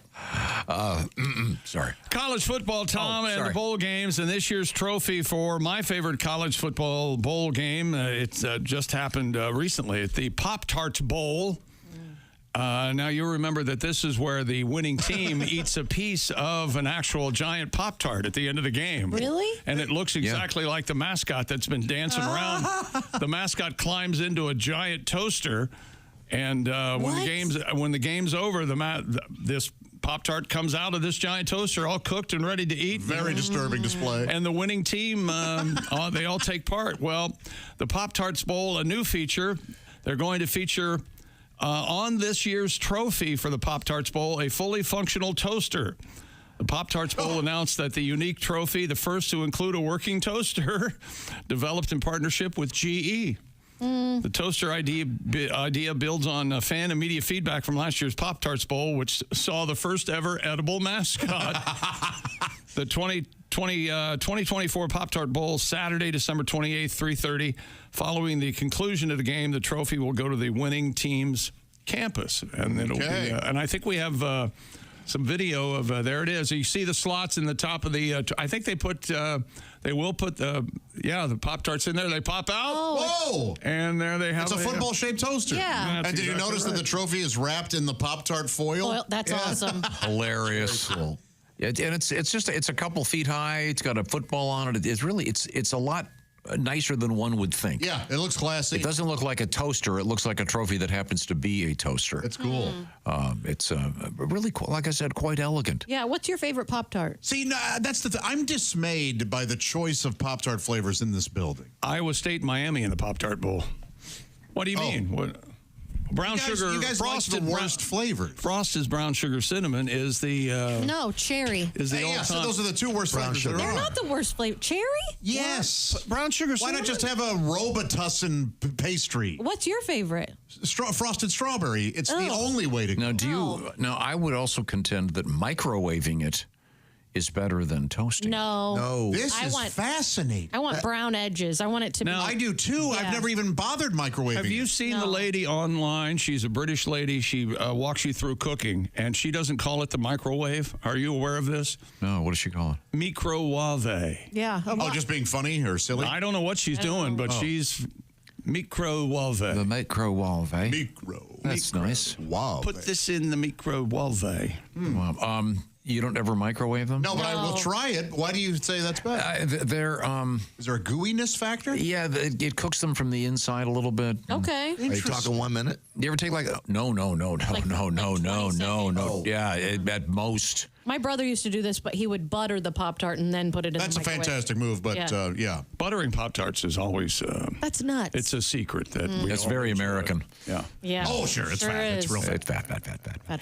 But it's a good idea. Coming up, speaking of flavors, we do have the flavor of the year already. They've decided the flavor of the year for 2025 coming up after last week's a shade of a color of the year from Right. Pantone. We have some outfit that apparently finds themselves capable of deciding what kind of a flavor is the flavor of the year. Yeah. Pennsylvania. What? These people are the presumptuous. Pennsylvania woman just celebrated her 110th birthday and credits her longevity to Yingling beer. No kidding. Yeah. Margaret DeLulo turned 110 on December 13th and celebrated the occasion at the Country Meadows Retirement Center in Wyomissing. I'm not sure what that is. Wyomissing. Outside of Reading. Yeah. Wyomissing my whole family. The comedy club there. Well, Facility. I'm 110. My great grandkids are all dead. Wyomissing the ability to. She got a case of Yingling by her Good for for her her. birthday. She asked if I had any advice for 110 years. She said, raised her can of beer and smiled big. all right. Yingling's the Because only she- way to go, she said. She partied till 4:15 p.m. That's insane. She's a wild woman. Oh, and this is a world record. Stupid world record. Cherry Pop-Tarts. A municipality in the Philippines has broken the Guinness World Record for the largest gathering of people dressed like angels. Oh. A total of 2,000 people donned white gowns, wigs, and halos in San Rafael to beat the previous record of 1,275. Now, Could you I want you imagine if to you were visualize close to it. death and you saw this? Yes, that's exactly what I was. This would be a great scene in a movie. You've got the Yingling lady. You get to put the. She's just had 4 Yinglings. She's 110. She walks over to the window and she sees 2,000 people dressed as angels. She thinks it's the rapture. Finally. I'm ready. Take me now. There's that fabulous 6 Feet Under episode where the lady stops her car because they thought it was a joke. They put helium in the blow-up dolls at the oh, that's right, adult equipment factory, and they go out the window, and she thinks it's the rapture. She sees the angel. Now, here's a photograph of this, and this does look like some kind of cult leader with 2,000 people all dressed the same. It is bizarre. This does look like Jim Jones is about to take the stage and start serving the Kool-Aid. Did you guys ever, were you ever in the nativity play at church or at, Yes. Yeah, you were? What part did you play? I forget, like a shepherd or something. Oh, you weren't Joe? No. I was Joseph when. I was No Mary. kidding. I was Mary a couple years. Oh, yeah. yeah? Wow. Yeah. I was a snowman in the Christmas play. Oh, cool. And when they sang Frosty the Snowman, I was supposed to shake my belly, and they would, everybody, it brought the house down. I have no doubt. Oh, yeah. Was this a high school? Or? Oh, no, third grade somewhere. Did you have a big belly then? No, it was my decision. I went ahead and said, yeah, I'm going to make these people laugh. And, good for you. Yeah. Good job. So you played the Virgin Mary, huh? I did. I Love did. an actor. What the hell's that all about? Performance. Wow. You think It wasn't- Sean Penn was good in Milk? It wasn't high school. Okay. Wow. Was there to play the Virgin Mary? Was there a test? Yeah, boy. Yeah, they made sure everything was intact. Look at my sewing kit. Yeah, Luke, we're gonna have to harmonize that girl. What are you thinking you're doing that's funny? That's not at all. So I'm sorry. So you want Pat to write another HR song? Is that what you're trying Okay, to sorry, just kidding. I really like that song. That's very nice. It is fun. We'll warn everybody: be careful at your Christmas party. We're having one today. Yeah, it's booze free. And it's at lunchtime. Bring your own flask. Well, I was going to say, knowing the staff. Yeah. And we're gonna have some of the sort of fringe people that work on the show, so I'm sure there'll be a lot of edibles. Yeah, thank you. I was trying to find the way to dance around that. DJ is coming. He's a man who way to build up your hunger. What's coming up in sports? Or is that have we completed? That's it, baby. Okay, That's sports. Right. Very nice. I will urge everyone that are sporting fans to go to bobandtom.com/contest and enter for week 16, which begins in the NFL Thursday evening. And just pick the winners. You could win that gift certificate from Steven Singer Jewelers. Once again, bobandtom.com/contest. Just pick the winners. Don't worry about the spread. Have some fun. And if you're the winner, you get to pick against Chick McGee coming up on Thursday. One of Chick's favorite people is going to be calling us today. He is Joe Theismann, NFL great. We're going to talk with you. If you've got a question for Joe, by all means, send it to us, bobandtom@bobandtom.com. We'll try to pass that along. Also, coming up, Jess, what do you have that's interesting over there? We have 2025's flavor of the year. And do you fake excitement during the holidays? When you get a gift? Yeah, not during sex, during gift giving. Oh God! I think everybody does. A little bit. God, yes. Yeah, this is just what I wanted. Mm-hmm. The rule is if you repeat the gift, you don't want it. Oh, really? Well, they're heated hunting socks. Yeah. There's such thing as resting gift face. Oh, all right. Yeah. No, a urinal, a bedside urinal. Just what I wanted. Did they make these in a different color? I think I'll trade this in. We'll find out. This is the Bob and Tom Show.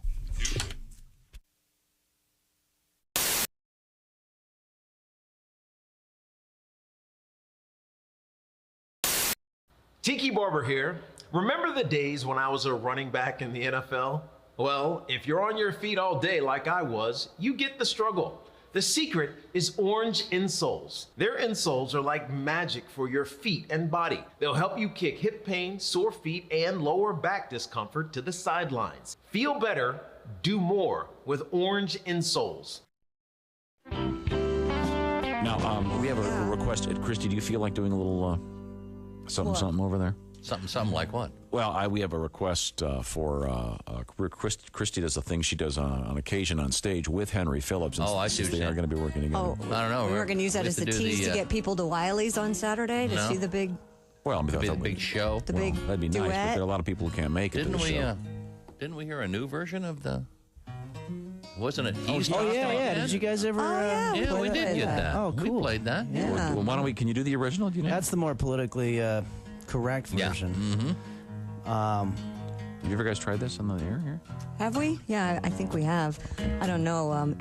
Gosh, Henry, it's been so long since I've seen you, and I just thought that would be great to kind of maybe sit here and talk about some things like the weather. Have you noticed how hot it's gotten? Oh my God, and the humidity. She's talking again. I have some friends that have shown really up bugging me. She's talking again. Wearing the most ungodly outfits. So embarrassing. I look at my friend. I don't know what women are thinking. I think these she's days. psycho because she's talking and talking and talking and talking and talking. That's great, but at least make sure your surgeon gets your nipples in the right place, because I hate it when they skew left. God, what is that all about?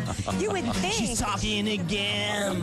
I need a cigarette. She's talking And again. then there's the other I girl wish who we wore the never little met. She's midget talking the other day. Oh my again. God, the scar She's like a TV set. She's talking and talking and talking.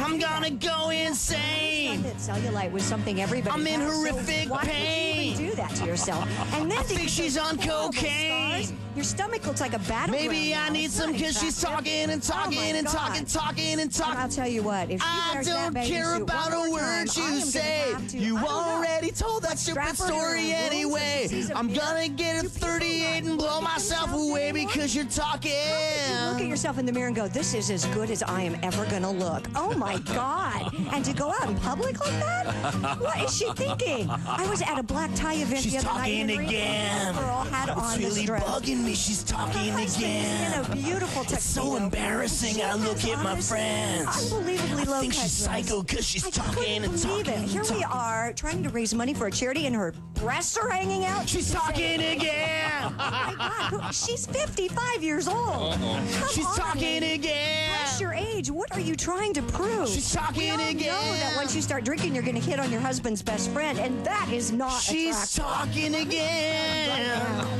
Yeah, right. See what you miss when you're gone for just a couple of months, hon? Wow. Christy Okay. Lee, along with Henry Phillips. I heard something about nipples the wrong way Have and you ever breasts hanging seen out. that? Skewing the wrong way? Yeah. Sometimes they put them back, they're not exactly Okay, thank you. lined up. Yeah, it kind of looked like Marty Feldman nipples. Is that what they call it in the textbooks? I for the think so. plastic surgeon? Hi, this is Chick McGee from the Bob and Tom Show. Miss some of the show? Become a Bob and Tom VIP and subscribe to the audio and video podcast. The Bob and Tom Show, on air, on app, and on demand. The Bob and Tom Show now presents Cliff Notes Theater. Condensed presentations of timeless classics. Today's story, Charles Dickens' A Christmas Carol. All right, you workers. It's Christmas. Now get back to work. I'm sleepy. I'm going to bed. Hey, Scrooge, I'm a ghost. You need to change. Okay, I learned my lesson. Here's a turkey. This has been Cliff Notes Theater. There you go. When you just don't have time to watch the whole movie. I am amazed at the women who do that. At what? I was with a friend who will go We are, nameless. you know what? Us as guys are also And amazed. he goes, Yeah, I- exactly. So I'm sorry. This guy- So Christy, you're talking with one of your not boyfriends, but just male a guy friend, Yeah. and he goes, I can get a woman to send me a naked photo within the next 10 minutes. And? I go, no way. 8.5 minutes later, bing. Wow, Monsignor, that is impressive. Okay, that's less than 8 minutes. What happened now? Sent me a video of their Go ahead, show that. ex-girlfriend. No, show it to Tom. Why can't you? I don't want Christy, cover your eyes. Oh, I've seen it all before. No, yeah. Wow. Evidently, she's lost her keys. Oh, my Lord, that is... Yeah. Does that look like something out of the movie Dune or what? It really does. Let me word it this way. That puts the C in graphic.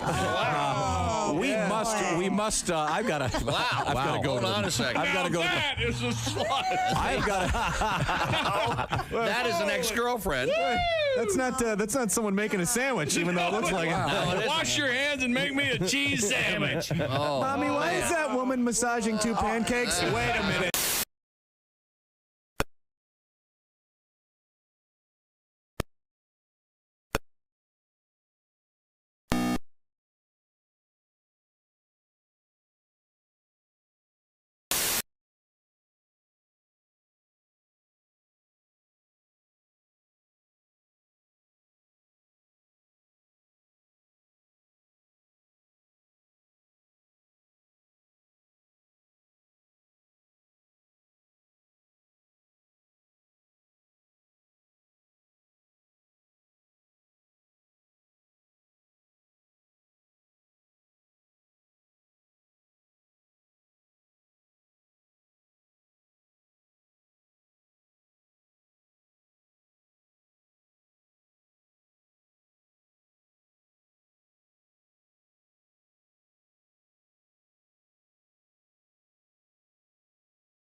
Sullivan's rigged up a great room. That's going to be a cool thing. Details at his website. We're talking about the location, 71st and Keystone. Hey, welcome back to the Bob and Tom Show. Josh Arnold at the I Hate Steven Singer sidekick chair. You better believe it. There's Jess Hooker at the Silac News Desk. Hooker. Yep, that's right. it. There's Pat Godwin. Hey. There's Ace Cosby. I'm Chick McGee. Hello, Tom. How are you, buddy? I'm okay. There we go. And I think we solved our technical issue. Is that correct? Can you still hear I that hope thing? so. Not right now. Is that gone now? I wasn't in here when we were searching. Oh, okay. Now, we have, well, first of all, we should say that Miss Hooker is sitting in for Christy Lee. Yeah. Christy will be back tomorrow. And Hooker is your real name. We want to make that clear. It is. This was not one of those showbiz choices. Yeah, it is. It is my real name. And your maiden name was? Prosser. As in? Prostitute is what they called me in high school. Prostitute. Yeah. Boy, that sounds like a gaseous hooker. Yeah. Oh, boy, you don't want to see that prostitute. Yeah. I'm sorry. Yeah. But you have taken that stack of news over there. You're going to share some of it with us. What have you got going? I have. A new report reveals that rock bands that inspire the most tattoos worldwide. Oh, okay. You want to guess on this one? LL Tattoo. I'm going to say Rolling Stones. Examined search volume data from Google Keyword Planner, and according to their data, the top 10 bands are who do you guess? I guess Rolling Stones. That logo is so iconic. AC/DC. They're not. That's the thing. The three I would have guessed aren't on the list. No. Which I would have guessed AC/DC. Oh, Korn? No, of course not. I would have guessed AC/DC. This is an international list, right? Yes, it is. I would have guessed Metallica also. Metallica they're is on in there, yeah. Van Halen logo. No, Van Halen's not. Wow. Megadeth? No, but think about the most iconic album cover. What would you think? Oh, Dark Side of the Moon? There you Pink go. Floyd. Yeah. Yep, Pink Floyd. Yeah, I would suspect that one. We'll read the top 10. It's Starting at number 10, Tool. Okay. That surprises me. Do they have a good, interesting logo? Always interesting artwork and an interesting brand look, yeah. Is the L backwards? No. No, I was wrong. That's Korn, isn't it? The R is backwards. Yes, that's okay. K. Number 9, Iron Maiden. Oh, sure, yeah. I mean, that just... Yeah. Their fan base, it seems, really loyal. Yeah. Number 8, 21 Pilots. They're not a rock band. 21 Pilots? No, they're not. You don't consider them a rock band? I don't, but it's because somebody... Do they show all 21 of them? That's got to hurt. A long tattoo. Number 7, Slipknot. That's one of your favorites, right? Mm-hmm. Yeah, I'm a maggot. Do they have a logo, per se? Just the name, I think, is their logo. Yeah, they've got a distinct font for their name, yeah. Yeah. Number 6, Linkin Park. Okay. Number 5, Nirvana. That makes sense. Yeah. Number 4, Metallica. Right. Number 3, Rammstein. Oh, my gosh. This is worldwide? Yeah, that's why. Yeah. I mean, they were big here, but, they're a German... Yeah. Number 2, Guns N' Roses. Oh, okay. Makes sense, yeah. Sure, yeah. And then number 1, Pink Floyd. Is Rammstein an offshoot band of Mannheim Steamroller? Yes. They started off- Rammstein. Some of the guys went, hey, we want to get real heavy with this for the Christmas stuff. And they went, well, no, maybe. No. I'm sorry, what was number 1? Pink Floyd. Pink Floyd, you guessed okay. it. Yeah.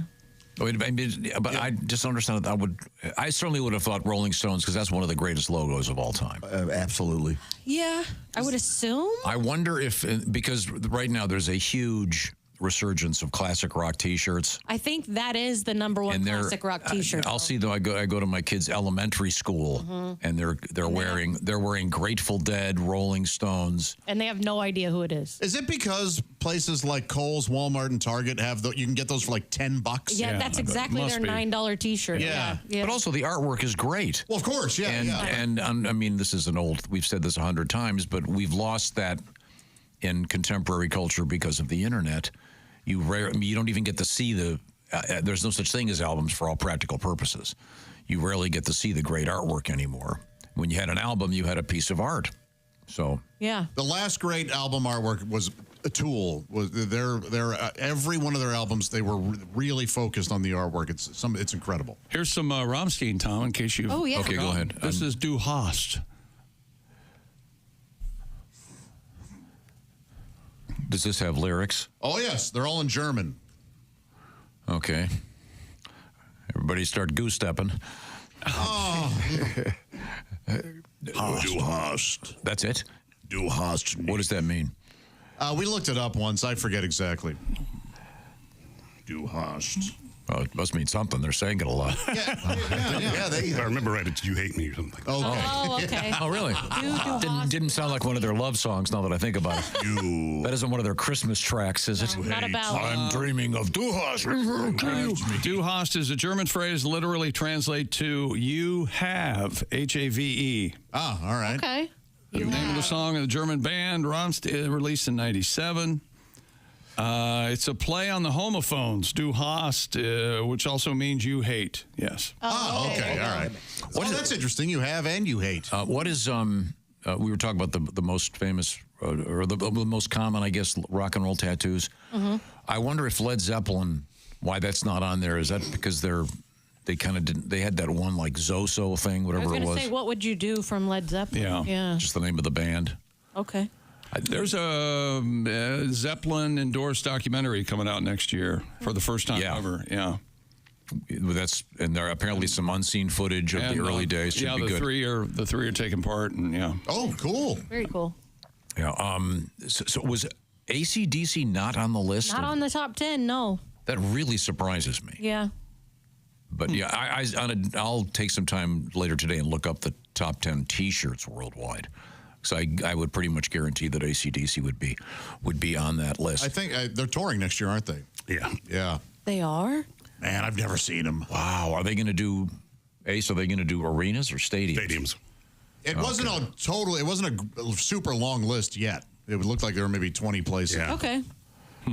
Wow. Now, we return to the Silac Insurance News Desk. Sitting in for Christy Lee, it's Jess Hooker.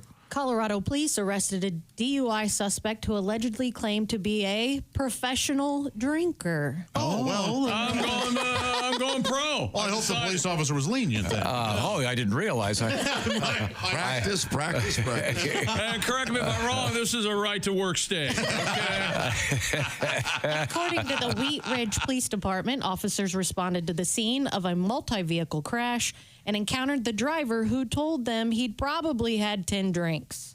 In body cam footage shared by the department, the man can be heard telling officers, "I'm going to tell you right now, I'm a professional drinker." I'm very good at this. I've never heard Jess's drunk voice before. I'm a pro. I'm going to tell you right now. Yeah, you have. No one drives drunk better than me. This is the first. I would be about to be leading a huddle. I'm a pro, a huddle in the basement of a nearby church. Yeah. And I'll begin by saying my name. I'll have you know, this is the first multiple car pileup I've been involved. I've missed a lot of these. I've got around. I mostly don't get in these. The man was taken into custody and was later found to have a blood alcohol level of 0.326. Whoa! I like that. How many drinks have you had? Probably 10. 10. And there's a body in the trunk. Is it the standard answer 2? Yeah. Don't they coach you with that as they serve the 10th I had a glass of wine. I had a couple. Probably 10. Now 0.326? Is that enough to kill you? It's close. It's close. It is? Yeah. Very, Yeah. 0.08 is most states, I believe. That's the cutoff, I guess. So, Yeah, alcohol, that's how poisonous alcohol is. Yeah. You can't even get to 1%. Right. And survive, really. Right. I mean, he must be a professional. I mean, well, yeah. Man. He's still alive. I'm real good at this. He's about to become a professional rider of the bus. Yes. I think with that level. Coming up, we have the Ace Cosby joke of the day. We have Costaki Economopoulos live from Las Vegas, where he watched his favorite team, the Atlanta Falcons, in victory over Ace's favorite team, the hapless Las Vegas Raiders. So sorry, Ace. They're in the hunt for the #1 draft pick next year. Also coming up, we have some great food news and some not so great food news. One of them involves what some say are the best burgers in America. The other involves eating other human beings. I'll have one of each. Okay, good. This is the Bob and Tom Show.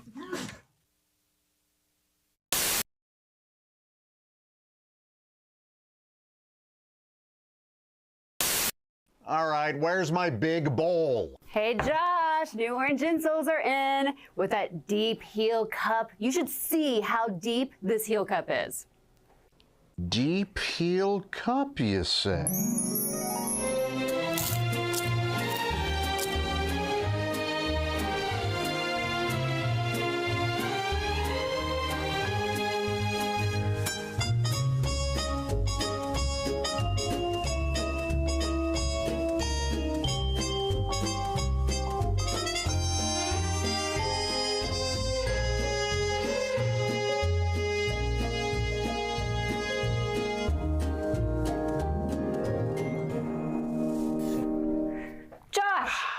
What are you doing? Deep-heeled cup. They're for your shoes. Gah. My shoes, you say? Orange insoles come with a deep heel cup and arch support to provide everything you need to keep up with your everyday activities. Orange insoles are great if you work on your feet all day, simply taking on the world. Orange insoles will help you feel better and do more, guaranteed. Get your orange insoles today and step into a world of comfort. OrangeInsoles.com.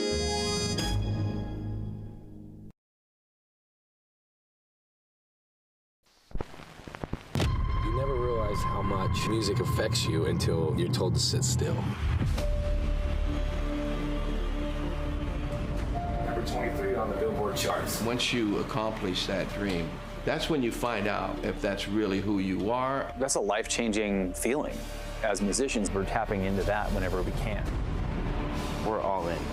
There's no plan B. Hey, now you know you never listen. Sunshine, you know you're always missing out. Coronavirus officially hitting the U.S. Here's March 15th, the day the Earth stood still. This is the most all of a sudden thing that's ever happened in my life. You guys have to come home. What the hell's happening now? Then it got kind of scary. It was over everywhere. Maybe the year or the time of the huge stadium concerts are over. And we didn't know how long it would be. I didn't think it would go as far as it did. We thought it was going to be temporary. Touring is the lifeblood of any band that wants to make a living. You have to tour, you have to play. We're not sure when we're going to be able to play again.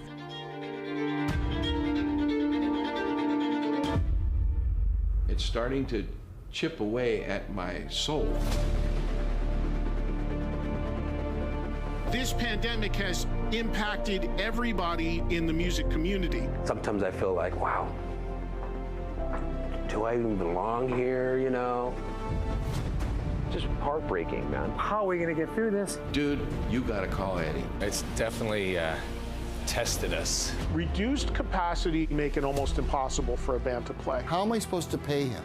We've been all doing other things to make a living because it's been shut down. He ain't coming for free.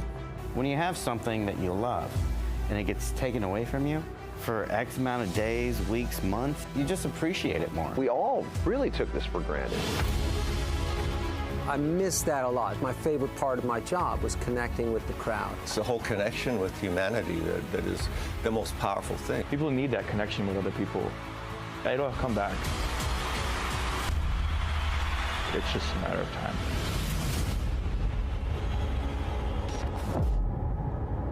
It's a 20-year overnight success type of situation.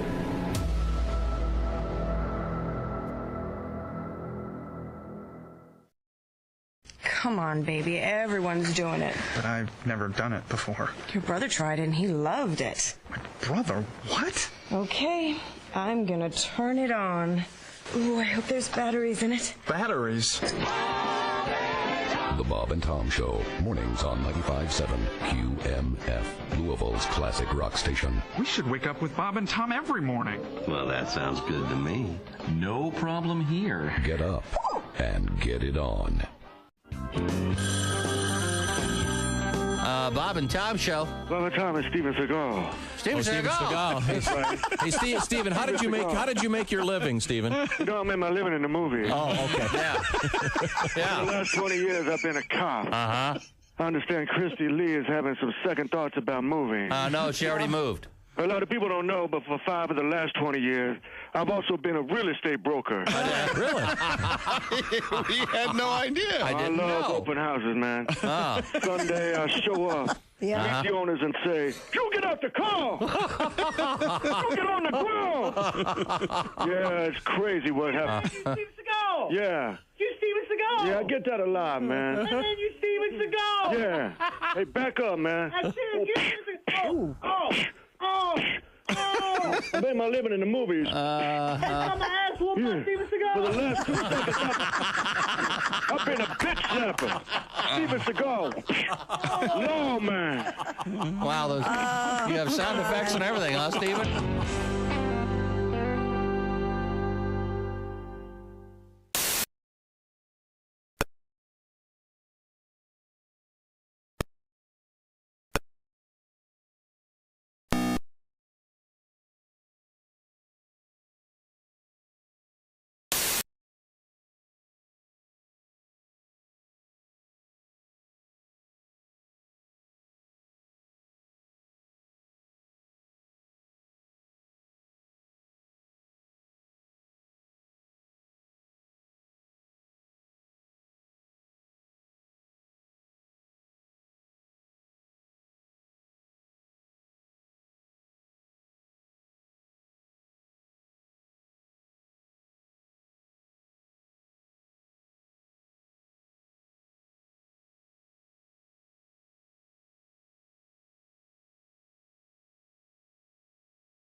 Week of shows with Pat Godwin starting December 27th. Ooh. Patty G, including Tuesday, the 31st.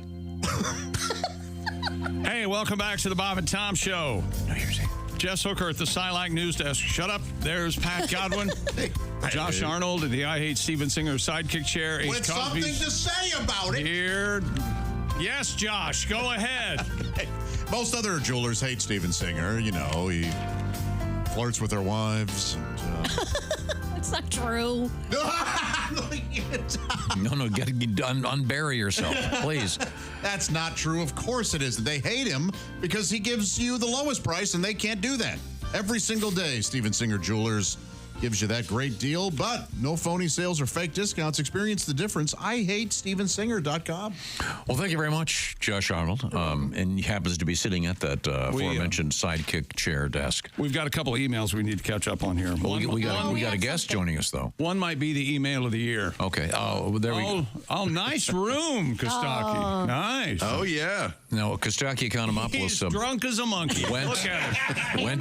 Went to see the game live and in person in Las Vegas last evening. Your favorite team, the Atlanta Falcons, taking on the hapless Las Vegas Raiders. By the way, your team won, but they didn't cover. Are you aware of that? Yeah, no, they did cover. It was 5.5. My brother got 5.5. I had 5. Thank you, Kostaki. And when they blocked the extra point, you jerk. Yeah. Oh, my goodness. Yeah. We my went goodness. Bananas. Indeed. Yeah. We went bananas because we were like, they're going to get a garbage time touchdown and ruin the spread. And then they missed the extra point. Our whole section went crazy. It was so fun. Yeah. Only in Vegas and my living room did that. We all lost our minds. We enjoyed it so much. They give you free drinks here. So we had a lot of those. Yeah. Wait a minute. No kidding. When you're watching did you go to the stadium to watch the game or in the casino? No, we were in the casino all day and then walked to the stadium. It's a pretty cool construct. It's great. Wow. It's beautiful. The stadium is nice. There's nothing particularly fancy about it, but you do walk out of it into Las Vegas. It's pretty great. Yeah. It's a pretty cool setup. Now, by the way, once you recover from your celebratory activities, you'll be hitting the road once again this Friday and Saturday, Underground Laugh Lounge in Niles, Michigan. And then Sunday, the 22nd, you're going to be in Portage, Michigan at Presidential Brewing. Coming up in January, you'll be in Bowling Green, Evansville, Topeka, and Wichita. So a lot of activity coming up. Are you working New Year's Eve? No, I'm going to Greece with my family. Family vacation starts December 26th. Is there some kind of New Year's Eve tradition in Greece? Anal. You know what? I don't know. I'm sure. We're going to have to go. If it's what if Josh is speculating, if it's It might be from behind. Kostaki is what he mumbled. So, so sorry. family, guys. So sorry. You try to do a clean show, and now Costaki is, of course, as we mentioned, an Atlanta Falcons fan, and also the proprietor of a special place where you can weigh in with your all-pro lines in the world of combining comedy and football. What have you got for us today? I collected some jokes for Ace. I want to make fun of the Raiders to kick things off. The Raiders, Ace, one more eye patch. Those games are watchable, right, buddy? Right, buddy. You know why they play at a stadium that looks like a giant Roomba? Because they suck. That's why. Wow. All right. Harsh. That stadium is the only place in Vegas where the house loses, Ace. John Madden made the Raiders famous. Appropriate, because now on Madden is the only place they can win. Am I right, everybody? Wow. Oh, You enjoying these days? He'll get one in. Their stadium is named the Black Hole, which makes sense because they suck at a cosmic level. The place is actually amazing technologically. It's a dome stadium, but it's natural grass, and they roll it out into the sun whenever they need to, and they roll. It's amazing. That's cool. And yet they can't get their owner to a good barber. You would think. with all that the technology. Yeah, sure. Sports Clip should pay Al Davis to say he gets his haircut at Supercuts. That's how competition. Yeah. It's Mark Davis. Oh, yeah, right. Mark Davis. Thank you. Give him a break. He's wasted. He's totally drunk. Yeah, you be on the air drunk. See how you do. Is your brother in the room with you? Yes, he's trying to sleep. It's not going well. We're not gonna get a guest appearance. No. He walks by on the way to the bathroom naked. I did pitch that to him. It did not go over. Is it like Stavros or what is it? Dreas. Zorba. Dreas. Yeah, Zorba. Yeah, that's it. Stavros is not a bad guess. Is that really a common name in Greece still, Zorba? No, I don't think so. What hotel is that? Fiddler? Yeah, what hotel are you in? Yeah, what hotel? That is odd art. Yeah. There's a naked girl. But, I don't know. She's forlorn. She's just sad that I'm not emotionally available. Yeah, I know. You know what? I think we're on to something here. I think we have to have drunk I like it. Kostaki every week. This is good. Yeah. Now, how do you have? Are you going to be able to stay there another day, or you have to go home today? I have to go home today, but I did get the late checkout, so there'll be a sweet nap in my future. I see. Oh, sweet nap. They do have those places where if you're trying to recover from too much alcohol, they put an IV in and they put fluids in you. An IV lounge, yeah. Yeah, there's one. I've never. When I went to see Brad Garrett's comedy club, there was one right by the front door. Now they have them in buses. Wow. You can call the bus and the bus will come to you. You step on the bus and they'll give you the fluids you need. Yeah. Wow. Yeah. It gets you right back to the casino. Yep. Yeah. Yeah, right. I'm old-fashioned. I eat a banana, some Gatorade. I'm good. Now, did you in fact wager on your beloved Falcons? We bet on all kinds of stuff. We were here all day Sunday for basically in and out of the sports books. It's so fun to get the tickets and have rooting for this and over here, and you're watching all the different games. I love it. I love this place. I haven't been here in so long, and I definitely want to come back. It's great fun. And you're a pretty good poker player, though, right? You know what you could do? You know what you could do, a drunkie, is you could just move to Vegas. There's nothing tying you. There's not. That's true. That you don't have to. His children. Well, There's nothing tying me. There's two kids. What are you talking about? Yeah, but who's more important? You can live near your two kids, or you can live next to Bob Zaney. Right? You can ship them out. You can ship them out once a month. What the hell? You're going to be making all this money. Bob Zaney once told me to change my name for show business. I'm like, you named yourself Bob Zaney. I'm not listening to you. Yeah. And now Costaki Wacky. Hockey Pookie Pants. Wacky Economopoulos. Yeah.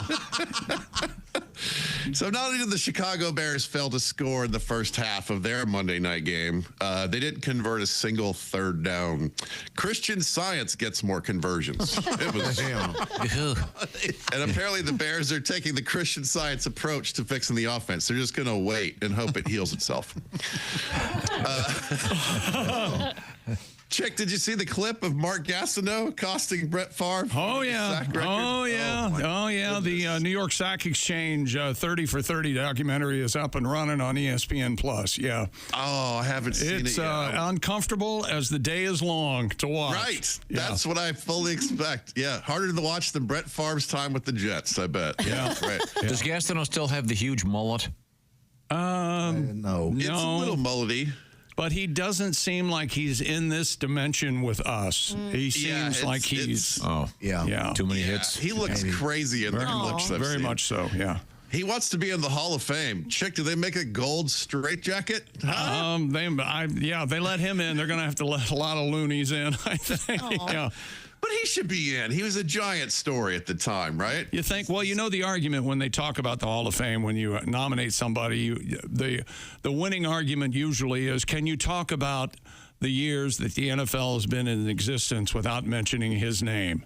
And that usually gets him into the Hall of Fame. So I guess you have to mention Gastineau, but he was ahead of his time as far as celebrations, and because the old guys then did not care for him celebrating sacks over their unconscious quarterback. Right. Yeah. They were hitting him a lot harder in those days. Yeah, right. Yeah, that's right. But Favre and Gastineau arguing. Two Jets fighting sounds exciting, like Top Gun, but it's really more of a cafeteria dispute in a nursing home. Very much so. I don't like marshmallows in my Jell-O, you old man. Really that kind of thing. Okay, good. Yes, that kind of thing. Belichick's going to coach at the University of North Carolina. Yes, sir. You're not following the script, Bill. The devil is supposed to go down to Georgia. Oh. Does he just want to be around college kids so he can catch up on music and have a conversation with his girlfriend? Is that what's happening?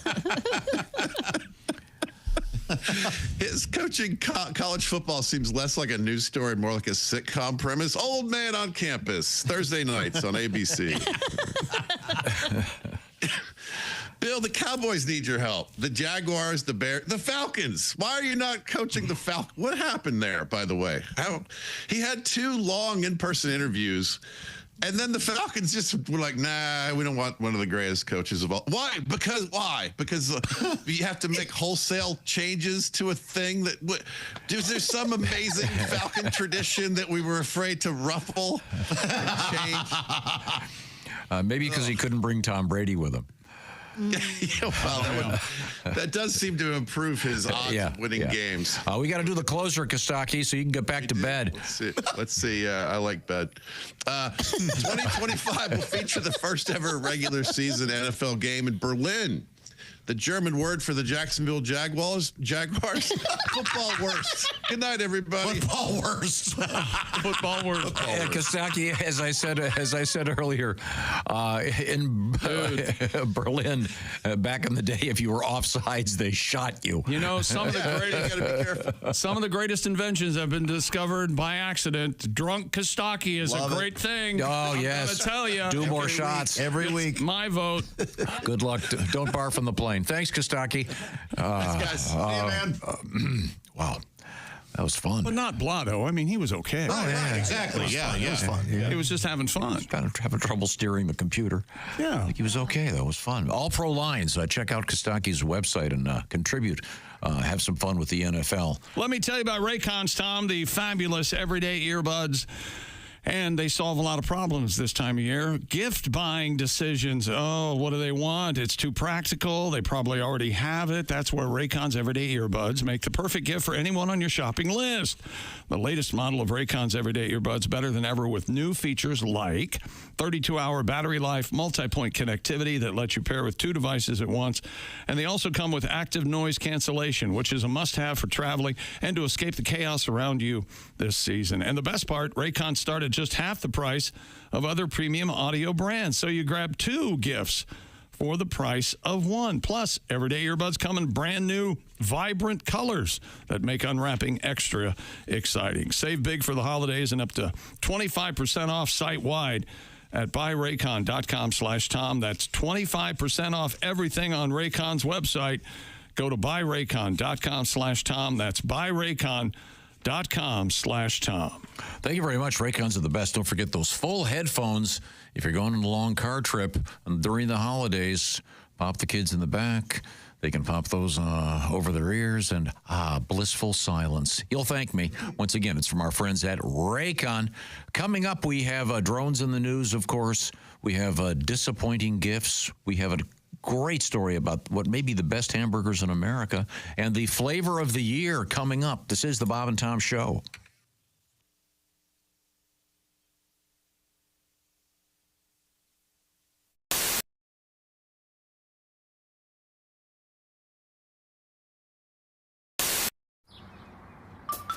Is that Chick McGee? Why, it sure is. Chick McGee, who knows that an annuity from the folks at Silac Insurance Company means a retirement check in his mailbox every month. Chick works on perfecting his mailbox opening technique. Easy, Mr. McGee. Don't blow that elbow out. Chick isn't quite retired yet. He's just practicing for it. Because one day, Mailbox McGee will be taking his retirement the easy way. SILACINS.com. Silac Insurance Company. There goes your Christmas present. I was antiquing over the weekend, and there was this giant picture of Buster Brown hanging. It was a wall art, I guess. It was hanging. It was just Buster Brown, the way he used to wink. When you say you were antiquing. Yeah. Looking around for antiques. This is not online. This is at stores, walking around looking at other people's old stuff. Yeah. Oh, it gives me the creeps. Why? It gives Donnie Baker the creeps, too. Hello, Bob and Tom Show. Hey, Mom, Tom, it's Donnie Baker. Oh, hey, Donnie, how are you? Good. Chick, my mom Phyllis used to make me wear Buster Brown shoes when I was a kid. Oh, no. Wow. I swear to God. Hell, I probably still got a few pairs up in the attic. Re-gift them to Woofy. Brings back memories. I ever tell you guys about my Christmas Eve last year? No. I got a last-minute part-time job at the mall. Because some dude got sick, so they needed a pinch hitter for Santa in their Christmas Eve extravaganza. Oh, cool. So, spoiler alert, I got all dressed up in a Santa Claus suit. Did you? Wow. And it was actually fun finding out what all the kids wanted for Christmas. I'll bet. And not a one wanted Buster Brown shoes. Yeah, no. But anyways, I got done pretty late at the mall, so I just left my Santa suit on, and I ended up checking out some adult entertainment spots on my way home. Yeah. Oh, really? Oh, it turned out to be a magical Christmas Eve. I even wrote a poem about it. You guys want to hear it? Sure. 'Twas the night before Christmas. I hit all the strip clubs with guys getting lap dances, sporting half chubs. Dancers' garters were stuffed with singles and fives from dudes who didn't want to be home with their wives. Crystal and Roxy report to stage 2. White stinks keyed up. Time to do what you do. I dressed up like Santa with the suit and the beard, hoping the stripper might see me and want to get weird. When out on stage 3, there arose such a clatter, I craned my neck to see what was the matter. Then what to my wondering eyes did appear? The biggest set of jugs I'd seen all last year. She was fire-ass hot. Them D-cups were fine. I knew in an instant she must be mine. Forget Crystal and Roxy. I'm off to stage 3. Santa had never seen hammers quite like these. She danced over to me. Her butt started to twerk, which made her pasties fell off. So I went to work. I said, I'm Santa. Come sit here on my knee. I got presents for you. Have you something for me? She said, you're too skinny to be Santa Claus, honey, but I'll play along. You have any money? We were off to the back room in a flash. I whipped out my wallet and showered her with cash. Take my 10s, my 20s, whatever the price. And last Christmas Eve, well, Santa came twice. Enjoy the antiquing, Chick. Very Bye, good, Donnie. Very nice. Touching. Yeah. Yeah, isn't that nice? The Christmas poem. Yeah. I didn't know Donnie.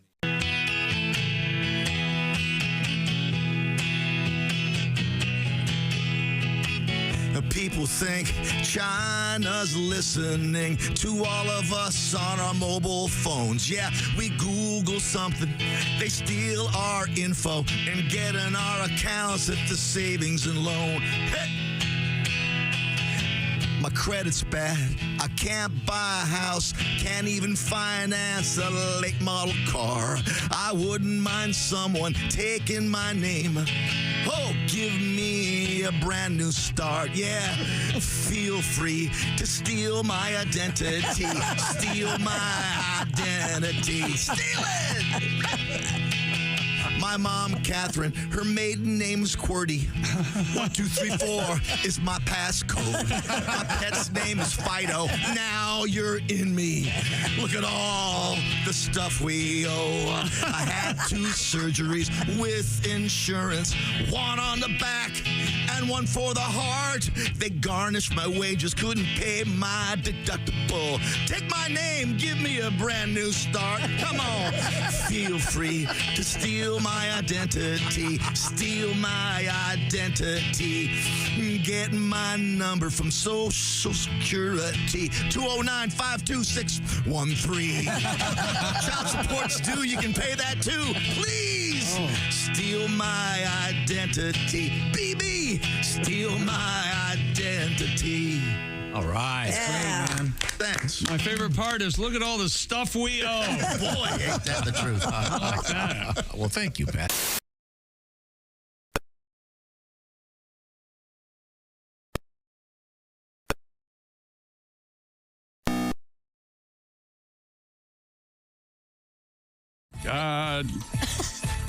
Hey guys, I need to update you on my black lab.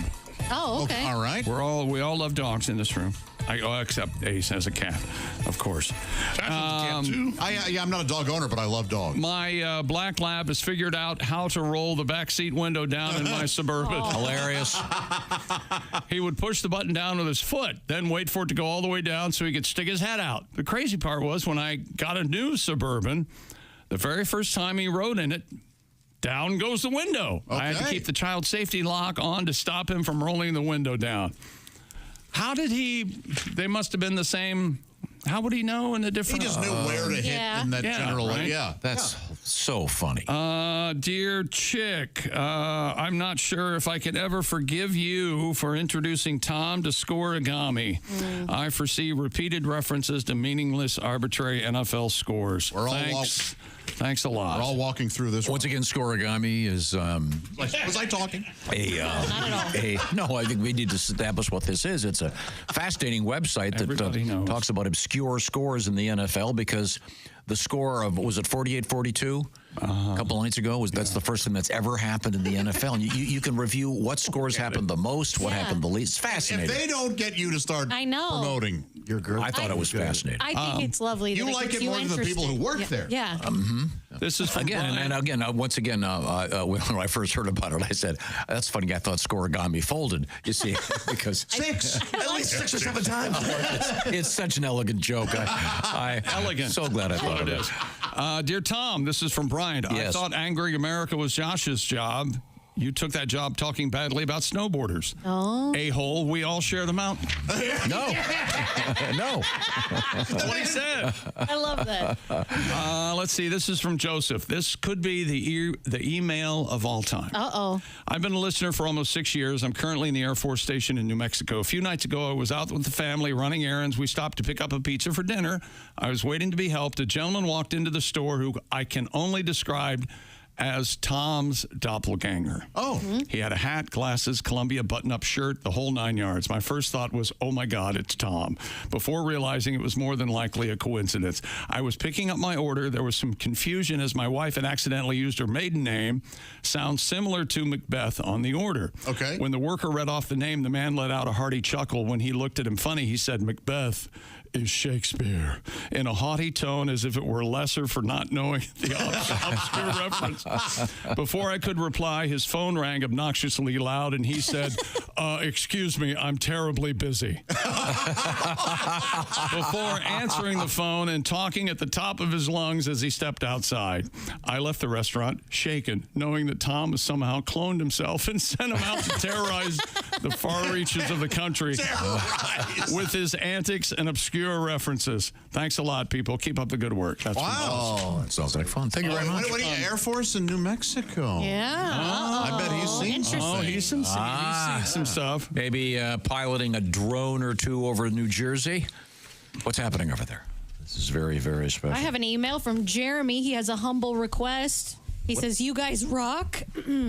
Please, for the love of the comedy gods, have Drunk Kostaki on more often.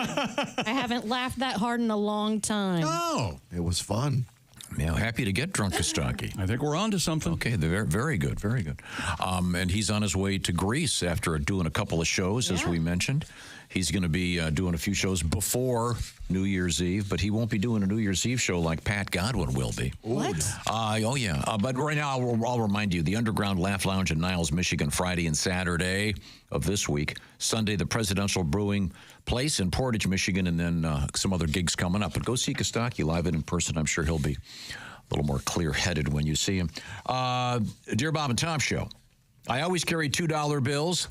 Deuces, as I call them. Deuces. For tips. They're a big hit with pole dancers also. And for people helping me with my luggage. I shower with you guys every morning. Oh, that's nice. Wow. There we go. When we were talking about how pleased I am to give out $2 bills. And now we turn back over to Jess Hooker. She's right there at the Silac Insurance News Desk. What else is going on? The Food and Beverage Trends Report has named brown sugar as 2025's flavor of the year. So we're to use more brown sugar in 2025? Well, Correct. flavor development company T. Hasagawa describes brown sugar as versatile as it is nostalgic. T. Hasagawa. See, wait, first of all, I don't know who they are. Yeah. But this sounds like the kind of corporate writing It does. that is completely meaningless. What is it? What are they saying again? They say with a complex flavor profile What does that allows mean? it to branch out in more novel ways. You taste a lot of things when you're tasting it. Yeah, and it can be I taste used- brown sugar as a general rule. How about you, Josh? Well, you don't have the... No, this sounds believe like it or not, distinguished palate that professional tasters do. whatever they write about this is like art history criticism. It's a lot of nothing. Sure. With brown sugar appearing in unlikely places like craft cocktails, you can use it to rim the glass. That's a big thing right now. Oh, yeah. And even chicken wings. You said rim the glass. I want to be clear there. Rim the glass. That's what I said. Yes, it was glass. I'm sure it's also been used. Not ass. Okay, Yes. okay. The company asserts that this classic sweetener is being reinvented in ways you never imagined. All right. The most, really? Yeah. Yeah. Boy. Yes, they were. Yeah, we're using. We're putting it in chowder now. You don't care. You don't care for the brown sugar, frosted brown sugar Pop Tart. What's wrong with you? No, they're not. They're not. They're not very good, and It's delicious. right? They're delicious. Wow. I'm a frosted strawberry man. Now, last week we had Pantone, the color company that they have universal codes, so the colors are the same worldwide. They weighed in with their color of the year, which was Mocha Mousse, which Right. I didn't know was the color of the year, and painted my kitchen that color 2 weeks before they made this announcement. kidding? The mocha mousse out front should have told you. Yeah. MOCHAMOU. Yeah, so it kind of goes brown sugar, mocha mousse. It's the colors. the Cleveland Steamer. Apparently, Is brown sugar a processed sugar Move of or a the year. natural one? Brown sugar is just cane sugar with molasses added. Oh. Yes, that's what brown C sugar and is. H, pure cane sugar. That's the one. You guys remember that one? No. No. When you talk, Very you regional. played. What song did you play earlier when we were talking about brown This sugar? brown sugar by the Stones. Here we go. This one. Somebody fart. Brown sugar. And I believe they stopped playing this on their most Indeed, recent yeah. tour. There's Yeah, Why? I don't know. because it's Racist? Read the lyrics. It's not racist at all. I don't know. I'm asking. The man likes it. Yeah, I have. we When I suck hear that, when I as a hear country. when we hear brown sugar, do you think of that song, or do you think of the brown sugar song from our childhood? It's a D'Angelo song. Oh, and it goes like this. Yeah. I don't know this one. You so. don't? No. No, I don't either. I'm sure it's racist though, so we better stop. no, playing it sounds a lot of reefer. I think on this one.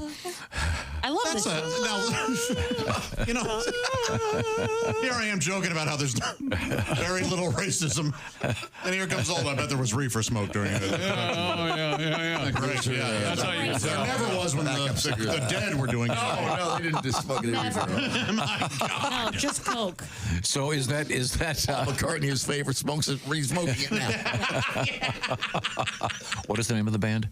It's an artist, and his name is D'Angelo. Okay. Yeah. He's Italian? Nope. He's got the abs, right? Maybe. Does he have the abs in that one video? Oh, he's so hot. Tom, the answer. He's real hot. Not Italian. Not Italian. Oh, he's not Italian? I don't know. Come on. Maybe his mother's Italian. They are. This is like not a place you Or want to his be right father? now. I don't know. So brown sugar is the flavor for next year. Yes. The 220. They're ahead of themselves. They are. And you know where I add brown sugar the most is, or in an unconventional place, is in my chili because it counters the acidity of the tomatoes. I see. Yeah. You don't taste it, but it helps. Oh, gotcha. Neutralize. Okay. Now I'm going to find out what the flavor of the year was for the. Oh, good. Why don't you do that? 2024? Yeah. Be quiet about it. Okay. Do you If I had to guess. The answer's in the middle of the street. Go get it. I love that. Tamarind.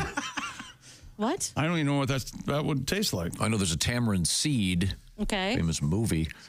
It says, though this was McCormick's flavor of the year is tamarind. Oh, well. Hey, we got to sell more tamarind. Just name it flavor of the year. Let's make it flavor of the year. Okay. Done. What about cumin? We're fine with the cumin. Now then, this other group says the flavor of the year, dark chocolate. Okay. So the brown trend has continued. But that's last year, right? Yeah, that was last year. So I don't know. We'll push on and get away from the flavor of the year. I like the beginning of this email. Longtime listener. Hearing a lot of talk on how much Bob is fascinated with $2 bills. Oh, what a terrific long-time listener you are. Boy, you really pay attention, don't you? Thank you, sir. Appreciate Did that come from somebody in the bag? Oh, this is Christy, by the way. Thank you for. Okay. Every restaurant has their secret ingredient, but Dyer's Burgers has been using theirs for over a century. The Memphis, Tennessee eatery has been frying burgers in the same grease since opening in 1912. That can't be good, right? See, I don't understand. Is this like, remember the constant stew? Yes, that's a thing. It is. Where if you, after a while, if you just keep adding meat to the pot, eventually something in there spoils. Add some water, it's fine, yeah. But well, that's the seasoning of the cast iron skillet, too. Oh, right. Yeah, I learned the hard way. Right. Kendall Robertson, the current owner of Dyer's Burgers, told Southern Living that the burgers were made with special seasoned ground beef that created extra grease when cooked. One night, one of the cooks didn't change the grease, and he ended up cooking the burgers in it. The next day, somebody came in and ate the burgers and was like, "That's the best burger I've ever had in my life." Before passing away. Ever since then, the burgers at Dyer's have been cooked in the original grease that made the restaurant famous more than 100 years ago. I mean, wouldn't it run out? I don't understand. Yeah, I know. How is it infinite? How is this happening? But here's you don't cook hamburgers in new grease or in old grease. They create their own grease. You know what I mean? Yeah. But this, more information says that they strain it through to get all the particles out of it, and that there's some patrons that ask for their burger to be double dipped, which after the burger's fried, they dip it in the grease again. Fatty, fat. Whoa. Yeah, and then they wrap it and serve it. Fat. So, in other words, every night then they take the grease and then they process strain it. it, So, yeah. So this hasn't been sitting around for 100 years. right, okay. They just strain it, and then there's And then if you bring it up to temperature, presumably does that kill the spirochetes from 1905? I guess. Well, there are none. Did you guys have a Fry Daddy when you were kids? Oh, yeah. Yeah, I had one, and we never changed the grease. Oh, really? Yeah. It just sat there with the oil? Yeah, and we would strain out the particles or whatever's extra, but Gotcha. no, yeah. What's a Fry Daddy? It's a countertop It was deep fryer. Yeah. My dad used to fry chicken For The fat same poor people. people. Snow days. Yeah. The same people who brought you the Presto burger, Presto also made a Fry Daddy. Yeah. Remember the Presto Burger? I told you about it. Yeah. Oh, yeah. You Same, put the ball of meat in there and you squeeze it and it makes a patty. Yeah. And presto. Presto, it's a burger. Yeah. Wow, I bet these burgers are amazing. Oh, yeah, absolutely. Because they're so full of fat, they're going to taste great. Dyer's Burgers, Memphis, Tennessee. All I know is the answer's out there in the middle of the street. Why don't you go there? That's all. Doesn't get any better than that, That's does it? all I know. That doesn't get any better. Is that your dad? Is that your dad's? No, I just made it up. I love it. That was your dad's. Just being rude. Fine. Rude. Flavor of the year. Okay, coming up, what have you got over there, Jess? We have drones. We have why it's not safe to hold your urine. And, like in your hands? It's probably, first of all, you got to cup them real tight. I had a crippling UTI holding my urine one night. Oh, man. We were at a signing party, and somebody got mad because I left the table, and so I didn't want to leave the table. Oh. And, I got a roaring UTI. You can get uromycetitis. I could, yeah. What is it? Those are some big words. That is. Uromycetitis. I think the cure for it's out there in the middle of the street. I'm proud to have invented a phrase. We all love it. It's history now, baby. We also have owls attacking people. So, Owls? Owls. Owls. Watch Who? out. Owls. Oh, God. We They have. take the top of your head right off. Yeah, we also have Joe Theismann. We're going to talk with the NFL great Joel, Joe Theismann coming up. But right now, I want to talk about, speaking of sports, let's switch from the gridiron to the diamond with Field of Dreams whiskey. This is kind of interesting. Our friend Drew Storn brought in some bottles of this stuff.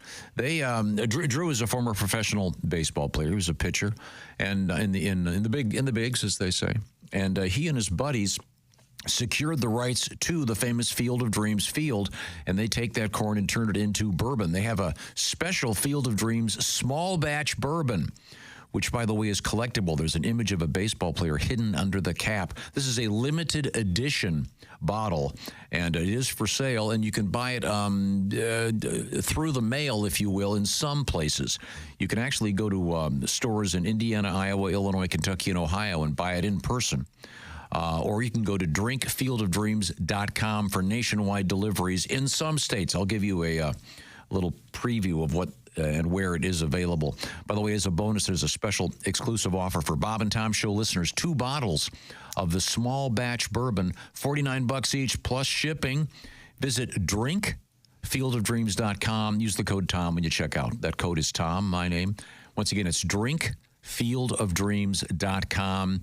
For a very special baseball fan in your life, a perfect gift. Now, shipping is not available in some states. I'll give you the Johnny Cash version. Huh? It's not available everywhere, man. Thank you, Pat. Pretty good. Yeah. Alabama, Alaska, Arkansas, Delaware, Idaho, Iowa, Michigan, Mississippi, Pennsylvania, South Carolina, South Dakota, Tennessee. This is legally required. Utah, Vermont. Must be at least 21. Please drink responsibly. For all the details, thank you. Shut up, chick. It's Field of Dreams whiskey. Drink fieldofdreams.com. This is the Bob and Tom Show.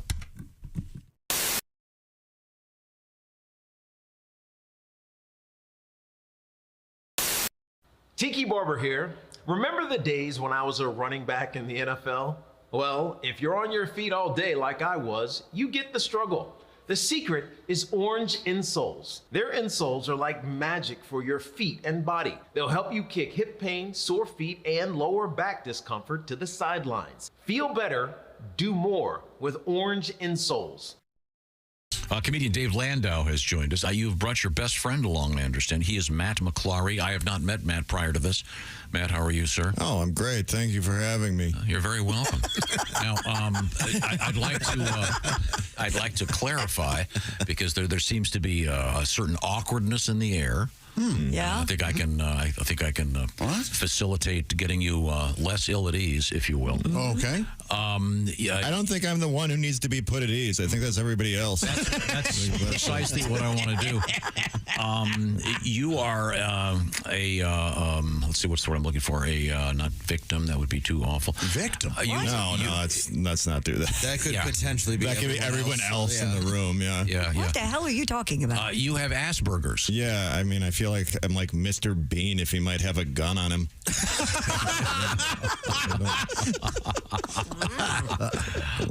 that level. And the thing is, it's not actually called Asperger's anymore. In the DSM-5, it's just high-functioning autism. Like, I put a joke about it online, and somebody replied to me. They said, you can't use that word anymore. It's politically incorrect. It's a slur. So I replied, shut up, Asperger's. If it's a slur, I have it. That makes it my word. Yeah. I'm going to keep saying Asperger, and I'm going to put the hard R at the end of it, too. What is the phrase? On the spectrum? Yes. Yes. Mm-hmm. Okay. Well, that's, Yeah, I never liked that one. It sounds like a roller coaster. Yeah. Yeah. You're at Cedar Point. Did you ride the spectrum? It was awesome. Yeah, It was great. I think of rainbow. Yeah. I know, but that's well, that's a different thing. Okay. Whoosh. You guys are buddies, though, right? You and Dave? Oh, yeah. Yeah, we went 20 years ago. Literally 20 years ago. When he got in my car and kept reading signs. Yeah. Had you been identified at that time as, did they label your particular sphere of existence? Yeah, I was. You know what? He's right. You're the one who's weird and all. What the hell's going on over there? It's so difficult these days. Will you not do this in front of company? Please say you had been properly diagnosed. And when I was 17, until then, it was just my fault, you know? I'm from that generation. Okay, you know what I'm saying. It's just awkward. Yeah. Matt, if I were to be introducing you to someone, and you wouldn't bring it up. I wouldn't.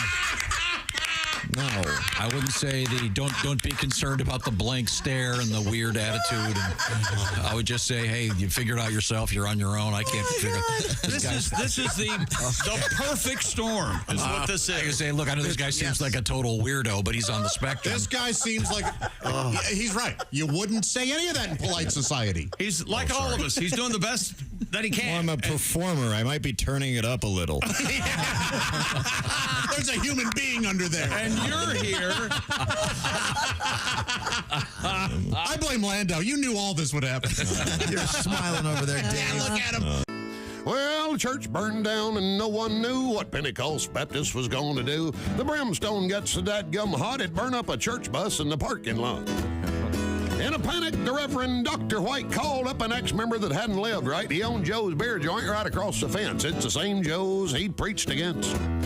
He said, I don't really want to be a hypocrite. I got a Sunday school class about to have fits. We're all excited about Revival Week and been moved by the Spirit, so to speak. With all the souls we saved and money we spent, we thought God told us to sell that tent. I got a famous evangelist supposed to come. I've run out of chairs. Will you loan us some?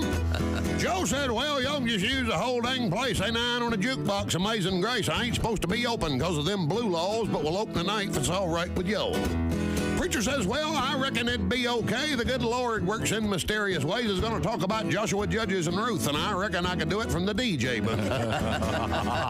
At the First Baptist Bar and Grill, it's the only church in the Bible Belt that smells like a whiskey still. When the sinners finish one more round, we'll have dinner on the ground and go inside and pray we don't get killed. The evangelist came with a well-dressed choir. They showed up around happy hour, looked around the joint, and didn't take it real well, said the white ministry has gone to hell. Ms. Mills that taught youth Sunday school and two deacons in the back room shooting pool were sharing the Lord with the Jim Beam rep who was teaching Ms. Mills some line dance steps.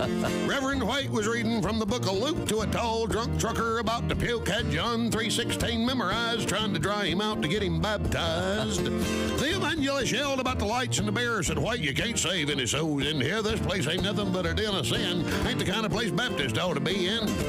Preacher says, well, we don't really need y'all here. You didn't do a very good job last year. You only saved one sinner. That's Todd McGuire. He's a little sumbitch, set my church on fire. Joe's beer joint has done been revived. Only been here an hour and I done saved 5. Sure, it's got mirrors and a big dance floor, but I finally found the flock God called me for. They're at the First Baptist Bar and Grill. It's the only church in the Bible Belt that smells like a whiskey still. I'm trying to think, make sure I don't cuss in here, because usually in the show I do. Yeah. I know the lyrics. Wine in here is always chill. Oh, yeah. And we're here every every Sunday we're living large. We're the only church with a cover charge. And if you don't like our doctrine and think we ain't devout, we'll have our bouncer throw your ass out of the First Baptist Bar and Grill. Oh, yeah.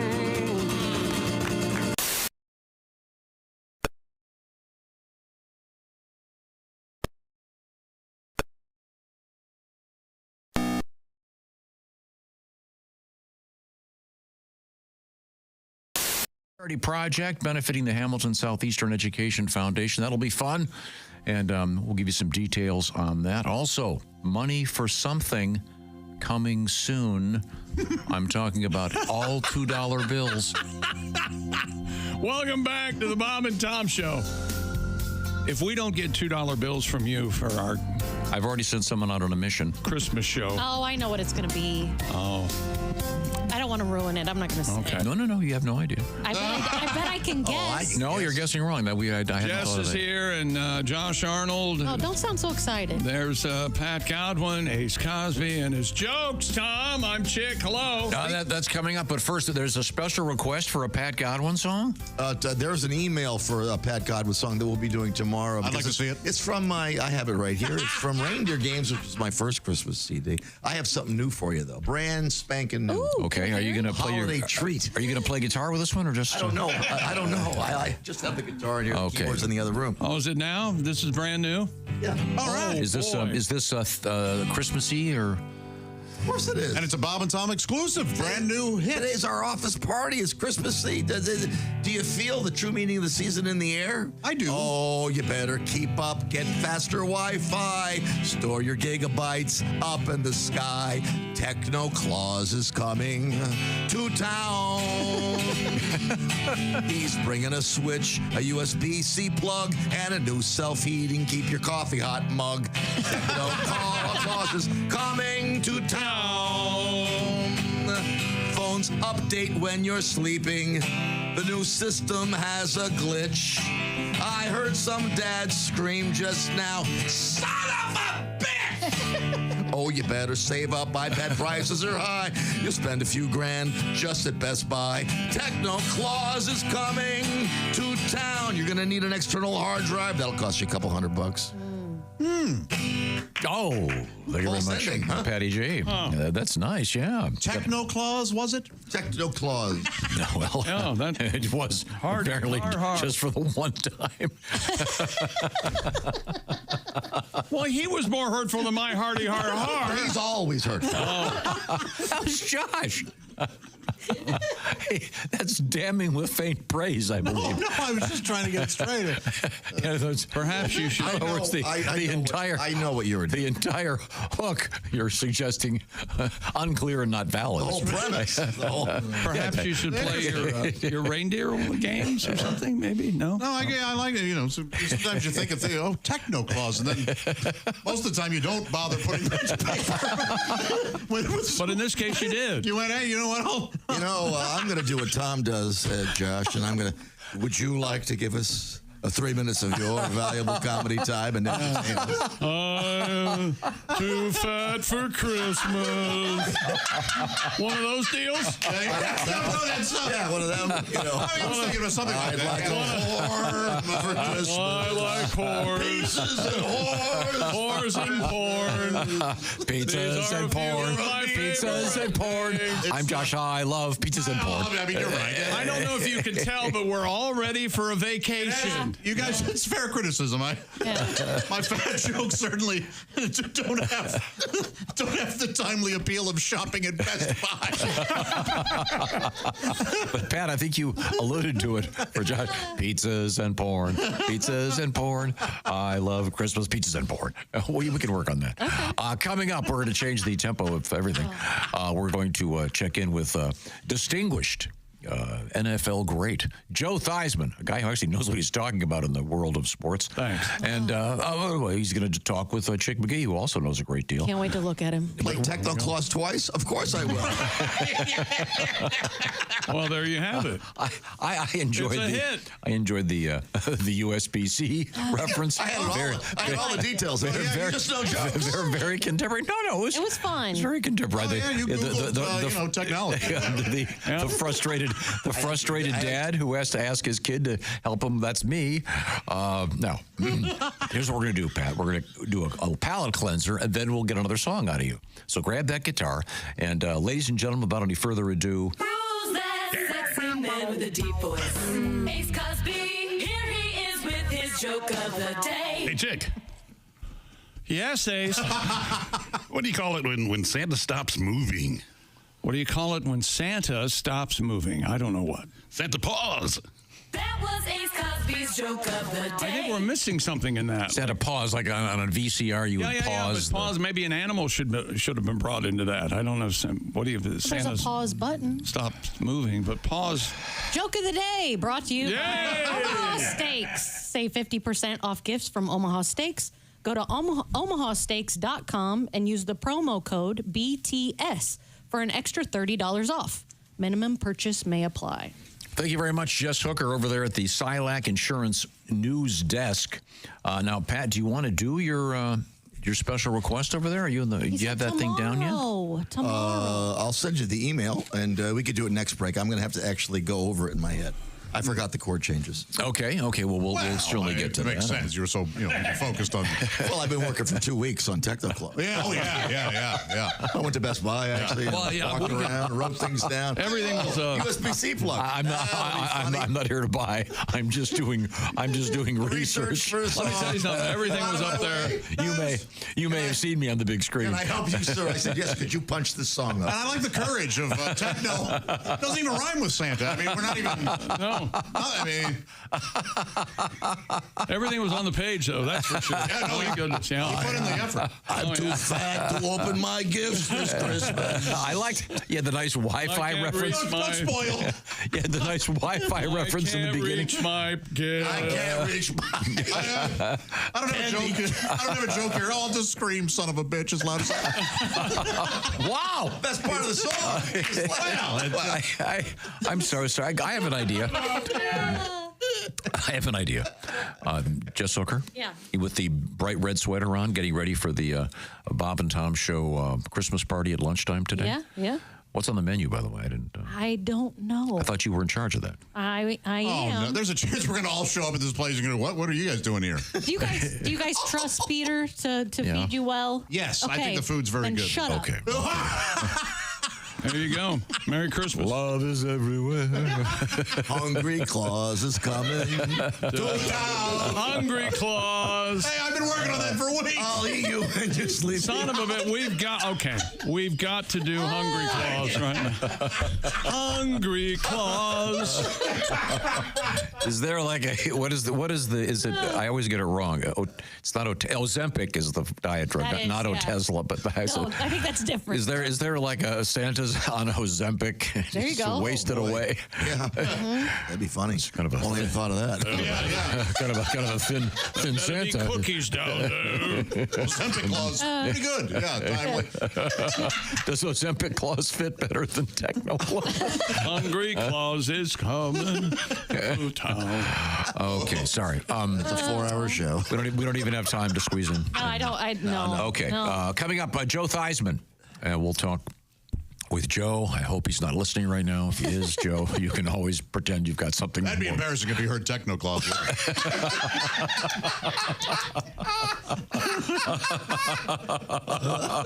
And maybe, but he's good at hearing. That my first question is going to be, Joe. When you were playing, which one of your offensive linemen, or as we call it, the O line, which one would you want to have portray Santa? Who's the fattest? Is what we're going to get right to. What do you think about that question, huh? Sure. So sorry. This is the Bob and Tom Show.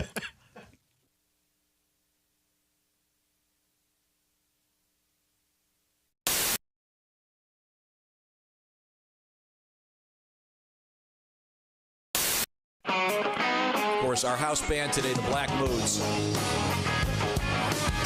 Smack Tom, Smack Tom.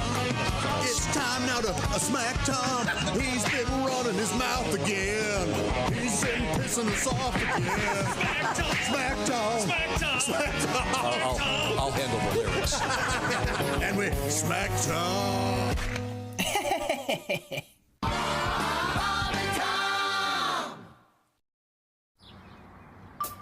Is that Chick McGee? Why, it sure is. Chick McGee, who knows that an annuity from the folks at Silac Insurance Company means a retirement check in his mailbox every month. Chick works on perfecting his mailbox opening technique. Easy, Mr. McGee. Don't blow that elbow out. Chick isn't quite retired yet. He's just practicing for it. Because one day, Mailbox McGee will be taking his retirement the easy way. SILACINS.com. Silac Insurance Company. Cam Newton folds like a Jeff Bodart joke. Turducken. Turducken. You mean, and now from the source. We're all doing Bodart. Turducken. Turducken. Turducken. Turducken. Let's listen. I'm going to play the original. I want to see if you guys can get the right pitch. Okay. I'll play it at the end of the, I'll say 3, 2, and 1. Say the 1. 3, 2. Turducken. Turducken. Turducken. Turducken. You got to go high. Turducken. Okay. Turducken on this show means a joke that has no merit. Well, let's hear it. I think he had a stroke is my favorite line from Jaws. Anyway, we could hear that. I love that in its entirety. My favorite was when Josh looks at him and trying to help. It was like being backstage for a moment. Dude, there's nothing there. Now, the setup on this is a classic joke delivered by our engineer, Ace. Ace, can you do it again? Do you remember the joke? We were talking about... The joke is in there, right? I don't think it's in this one. Oh, okay. I'm sorry. Okay. Do you know the joke, Ace, remember? Yeah, it's a fact that people think the first French fries were fried in France. They weren't. Oh, where were they fried? They were fried in Greece. See, get it? See? Good play on words. Love jokes that you have to go, get it? Words have two meaning. Greece, you cook in. That's Greece, right. a country. Right. And you don't see it coming. It's a classic joke. Sure. Now try to get that joke momentum in your head as you hear what happened immediately following Ace's joke. What's a duck fried in? What's a duck fried in? No, that's Jeff Bodart talking. And by the way, he just got done booing Ace. Right. He's so excited. So excited. Yes. This is a man who makes his living selling wands. Hey!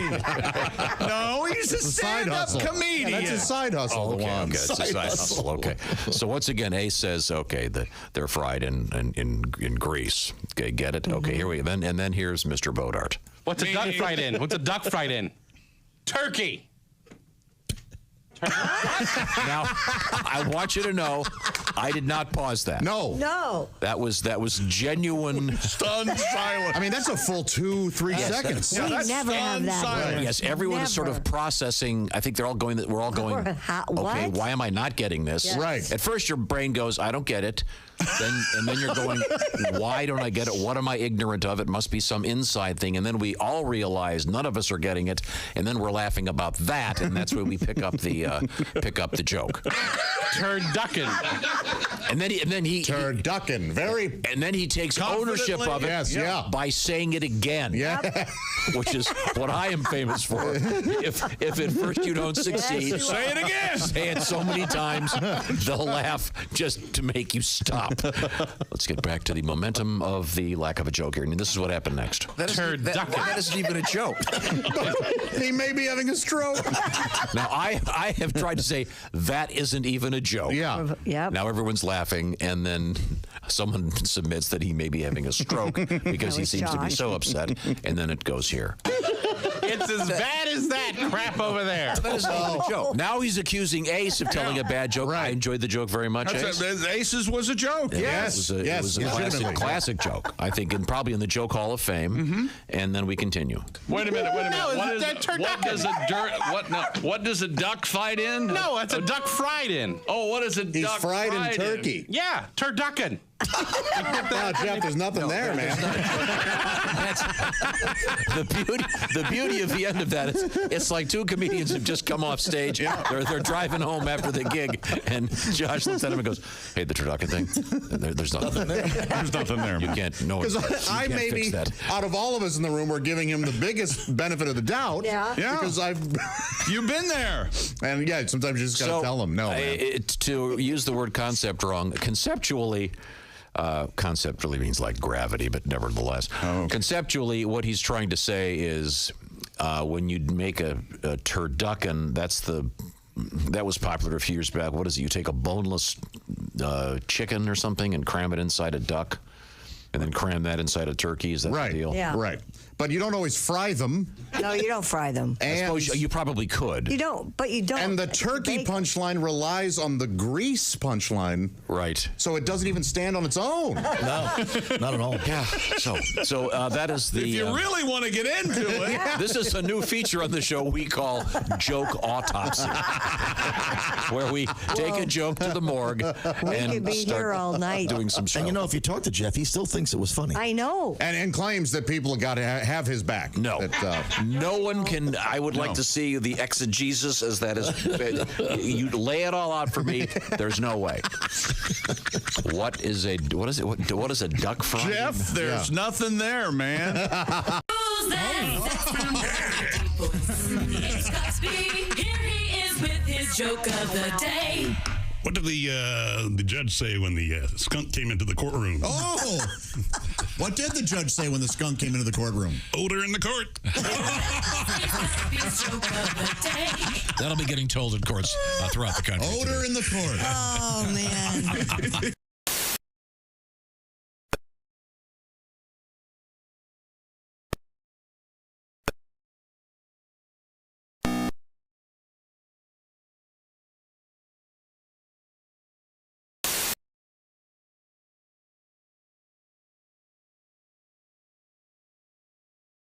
In Helium downtown New Year's Eve, Greg Warren, and he is terrific. Hey, welcome back to the Bob and Tom Show. Sorry about that. Jess Hooker at the Silac News Desk. Hello. There's Pat Godwin. Hello, Josh Arnold. Hi, Chick. He's at the I Hate Steven Singer sidekick chair. There's Ace Cosby. Hey. I'm Chick McGee. Hello, Tom. Hello, Chick McGee. Coming up, we're going to talk with Joe Theismann, NFL great. Guy that knows what he's talking about in the world of football. We'll talk to him about what's going on. Also, of course, graduate of Notre Dame. He may have something to say about that game coming up this weekend on campus. Right now, I look that way. I see in the Christmassy red, ready for the Bob and Tom Show Christmas party. Yes. It's Jess Hooker sitting in for Christy Lee at the Silac Insurance News Desk. Annuity on Christmassy. It's what's going on, Jess? Speaking of Christmas, yes, a new poll reveals how people deal with receiving disappointing gifts during the holidays.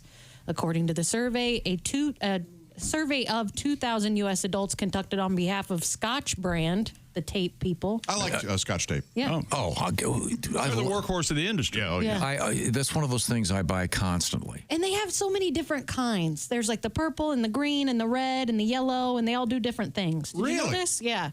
Like there's gift tape. It's invisible. Oh, yeah. Why, if you have invisible tape, would you buy any other tape? I don't understand that. The yellow one is double side, I think. Oh, yeah. Or red. I see. I always wondered what that was about. Yeah, now, what's interesting about this, sometimes I wonder about these surveys if they're biased. Right. But when you get to the end of this, when you go, aha, that's kind of a plug for Scotch tape. But I'm a fan, and I always say Scotch tape. Yes, no exactly. matter what? Yeah. It's, what is that called when it's Kleenex? Cellophane tape, I think, is the actual name of the product. Item of it, yeah. Yeah. Wait, it's called cellophane tape. No. Yeah. No. Sticky tape? That's close. You know what? I know where the answer is. Out there in the middle of the road. Why don't you go out there and look for it? Over half of Americans said they needed to use what is termed resting gift face to mask their disappointment with a gift. So, no, obvious. Yeah. You were saying that if you give someone something and they repeat what it is, that's. I think Seinfeld came up with that. I think that is That's a telltale sign. Yeah. Oh. Respondents said they would be most likely to respond to the misguided gift giver with a "thank you for thinking of me." That's 30%. 25% said, I love it, or 20% said, I really appreciate this. Avoiding eye contact is the clearest sign of gift dissatisfaction. Huh. Yeah. Only 5% of respondents said that the significance of the gift is tied to its monetary value. Only how many percent? 5%. Okay. That's nice to know that most people, don't go, oh, well, this only cost $5. Do you guys think that that's important? How much the gift costs? I do not. No? No. Oh, absolutely. Now, when I'm shopping, I always have a number in my mind. Oh, you do? My nieces and nephews each get something. It's $50 usually, that kind of thing. How about your mom? 50. Really? Yeah. So 50 for everybody. So if you're walking down the mall aisle, whatever the hell you call it, the mall in the mall, and you see something that's $60, I'll get it. But it's perfect for your mom. It's a gorgeous portrait of someone named, what's your mom's first name? Cindy. Cindy and Rich. Yeah. Her husband. Would you spring for the extra 10, or do you go, sorry, Mom? I will. Saw the perfect gift, but my wallet was closed. I'm not that strict, but yeah, we try to keep $100, is that the ceiling? $100, $110, you won't do it? No, I've done it. Yeah, I've done it. Yeah. So, but to me, it's if it's the most creative stuff is the best, even if it's cheap, if it's nothing. I agree. It's the perfect thing for that person. Yeah, exactly. And that's so hard to do. Yeah. But every once in a while, it'll be the middle of July. You're walking around going, "Oh my God!" Yeah. Look at that thing. You have to nab it. Sure. Nearly 55% said that it also matters how a present looks when they receive it. Okay. This means gift wrapped. Yes. 50%? 55%. Oh, no. Because I've always assumed nobody cares. Why not just hand them the thing? No, I'm those who reported being skilled at wrapping are more likely to be disappointed by poor wrapping skills. And in the room, ladies and gentlemen, we have the guy that can take any object, wrap it with virtually no leftover paper. It's That's Chick not McGee. true. That's not true at all. But you're very good. Very good. I just wrap a nice present. That's all. You do wrap a great present. I don't make any crazy boasts about not leaving any paper or wasting paper. Are you a little disappointed when somebody hands you? No, not at all. Oh, okay. No. So you are against. Okay, wait a minute. I feel sorry. He's lying, isn't he? Isn't he's the best rapper? I feel He is. He is it's like a chickagami, right? Yeah, The a way little bit. Yeah, Yeah. you can. You're very good. He's very good. There are websites you go and wrap presents without tape. Yeah, I watch those videos and I love them. And it's almost like an envelope. You end up with an envelope around the present. But I don't even bother attempting it because it's unbelievable. Yeah. Now, when you were a kid, did your mom, as you opened the presents, recycle the paper, grab it to use for later on? Occasionally, yes. Yeah, birthdays mostly. Okay. Because I grew up in a house where Santa did not wrap our gifts. I know people that do that. So Yeah, the gifts same that are here, wrapped came from your parents, and then So he brought them from the outlet Elves Mall? Not just that. Santa would occasionally assemble some of the items as well. Yes. So If it was a bike. That's nice. If it was a bike. Yep. Yeah, or the He-Man Grace, whatever the hell. Skull.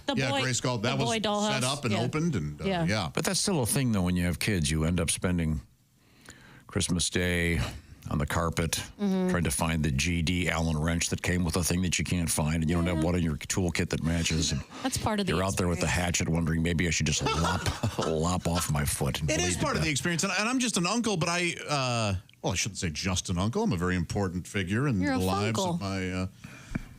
the fun uncle. Yeah. No, you're right. You're a funkle. not a drunkle. No. Not a drunkle. No.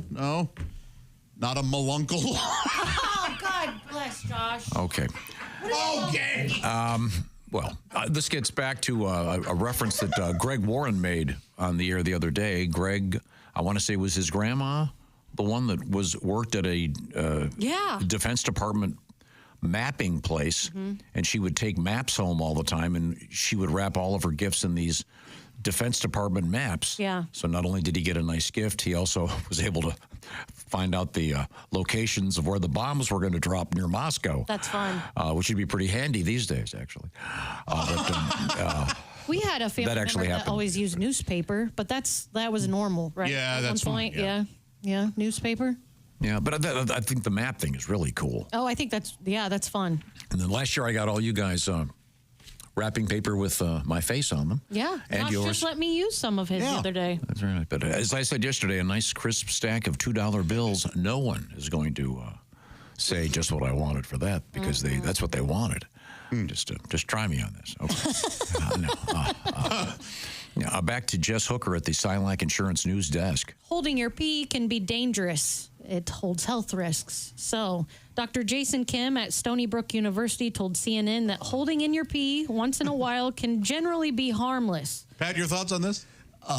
Gross. Oh, no, what do you mean? Hey, no, wait a minute.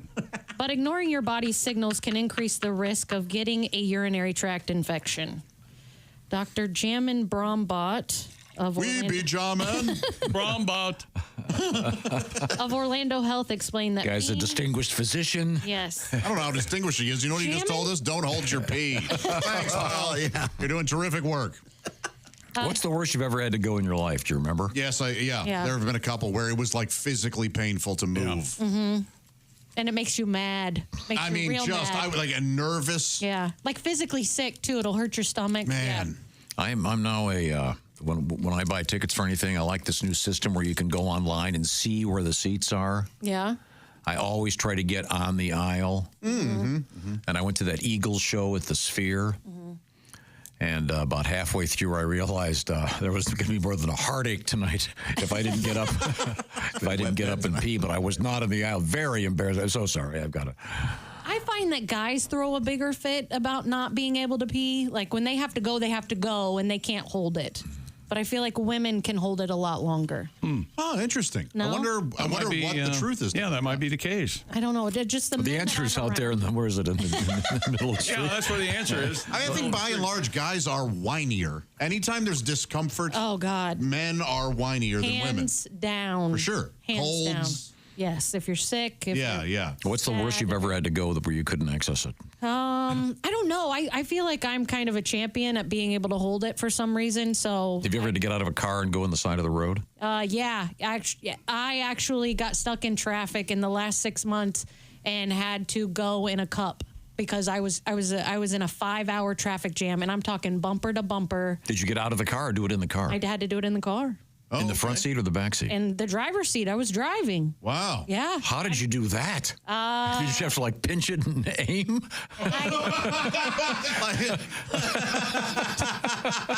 Yeah. Okay, there's times at the doctor where a woman has to do a urine sample and collect it, and that was just kind of the thought. I put a T-shirt up in the window because there's trucks and cars all around Why me. not give him a show? The truckers work hard. Fair enough. Peeing in a cup is easy. I do it every week. Well, that's why. But why do you keep asking me to do it for you? I had no idea. Pat, you told me it was for your complexion. We're coming back with Joe Theismann. Isn't that right, Tom? That is indeed correct. I'm very excited about that. I also want to remind you that Ms. Hooker is sitting in a very special place. It's the Silac Insurance News Desk. And our friends at Silac are experts on what? Anyone want to tell me? Annuities and annuities. Please stop singing. It's not. He set me up. Helping. Retirement, Tom. Retirement. Well, annuities are all about when it's time to retire. The days of the folks going, well, you were such a good employee. We're going to keep paying you. Here's a gold watch to keep track of when that check's going to arrive. But that's probably not going to happen. This is where annuities come into play.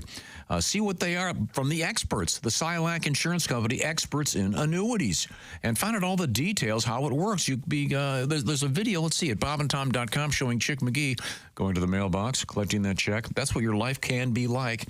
Find out how. Certain restrictions apply. See if you qualify by heading to silacins.com. That's SILAC. SILACins.com. The Silac Insurance Company, the annuity experts. Or just go to bobandtom.com, and there is a link to our friends at Silac. Bobandtom.com, once again, that beautiful video of Mr. McGee. It's the Silac Insurance Company. Now, we are going to come back. This is very exciting. We'll try to get ourselves doing our best, looking and feeling our best, and asking intelligent questions of Joe Theismann when he calls. This is the Bob and Tom Show.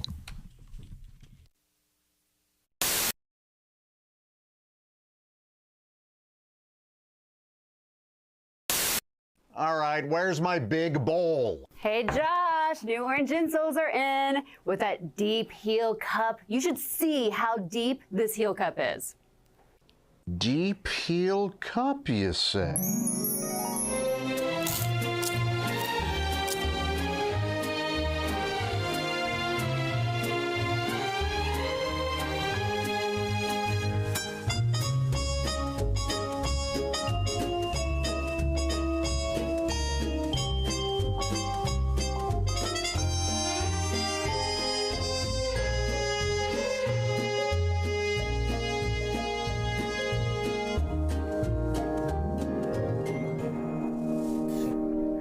Josh, what are you doing? Deep heel cup. They're for your shoes. My shoes, you say? Orange insoles come with a deep heel cup and arch support to provide everything you need to keep up with your everyday activities. Orange insoles are great if you work on your feet all day, simply taking on the world. Orange insoles will help you feel better and do more, guaranteed. Get your orange insoles today and step into a world of comfort. OrangeInsoles.com. This is Duke Tomato and the Power Trio. Yeah, water? And we've got the breast amount horns and the lovely Steven Singer singers. And I believe we have a special presentation coming up. No one's telling me anything. All right. Duke. Thank you very much, Duke. Yes, Sounding thank great, you. Gentlemen. What's going on in sports, Chick? This is weird.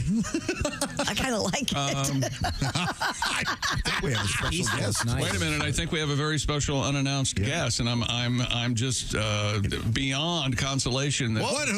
Tom's going to miss this. I don't know. Did you see? I saw something. Saw something. What's going on? It was like the I thought I saw fan. Well, who could this be? Ladies and gentlemen, Dick Mango. Yeah. So nice to be here. Thank you very much. Dick Mango in the house. Mr. Mango. Oh, man. Man, I feel like I'm channeling the king. Oh, okay. Good. Oh, my God. I'd like to introduce the band, but I don't know their names. That's all right, Dick. No problem. I've got this young elf next to me, Mr. Duke. Oh, it's Dr. Duke. Excuse me. Wait for it to come around. Wait for it to come around. Here comes the top of the form, then. Here it comes. I think it's Hatfield's coming right here. Oh. Get it out. Right now. 5, 6, 7. Have a blue Christmas without you. I'll be so blue. Just thinking about you. Oh, man. Decorations of green on that big Christmas tree. Won't be the same since you ain't here with me. Oh, those blue snowflakes. I can see them fall. And then those red hot memories. Us two balling. You'll be doing all right with your Christmas lights. But I'll have a blue. Now, you probably can't imagine yours truly, Dick Mango, being blue at Christmas time. Oh, no. Because I'm never going to be alone on Christmas with a... But I am alone on Christmas. Sorry. Which is it? You know, when you see those red and green balls on that Christmas tree, I'm thinking about the blue balls hanging on me because I'm alone. Yeah. You mentioned, bitch left me for a mall Santa Claus. Of course, they had a new F-150 from Ford. Oh, I can see the appeal. But, I'm just going to pause while wait for the music. Sure. Yeah, gotta wait for vamp, Dick, vamp. You'll be doing all right. You'll be doing all right. Yo, Christmas white. Oh, God. But I'll have a blue Christmas. That's right, ladies and gentlemen. Dick, mango. There it is. Oh, boy.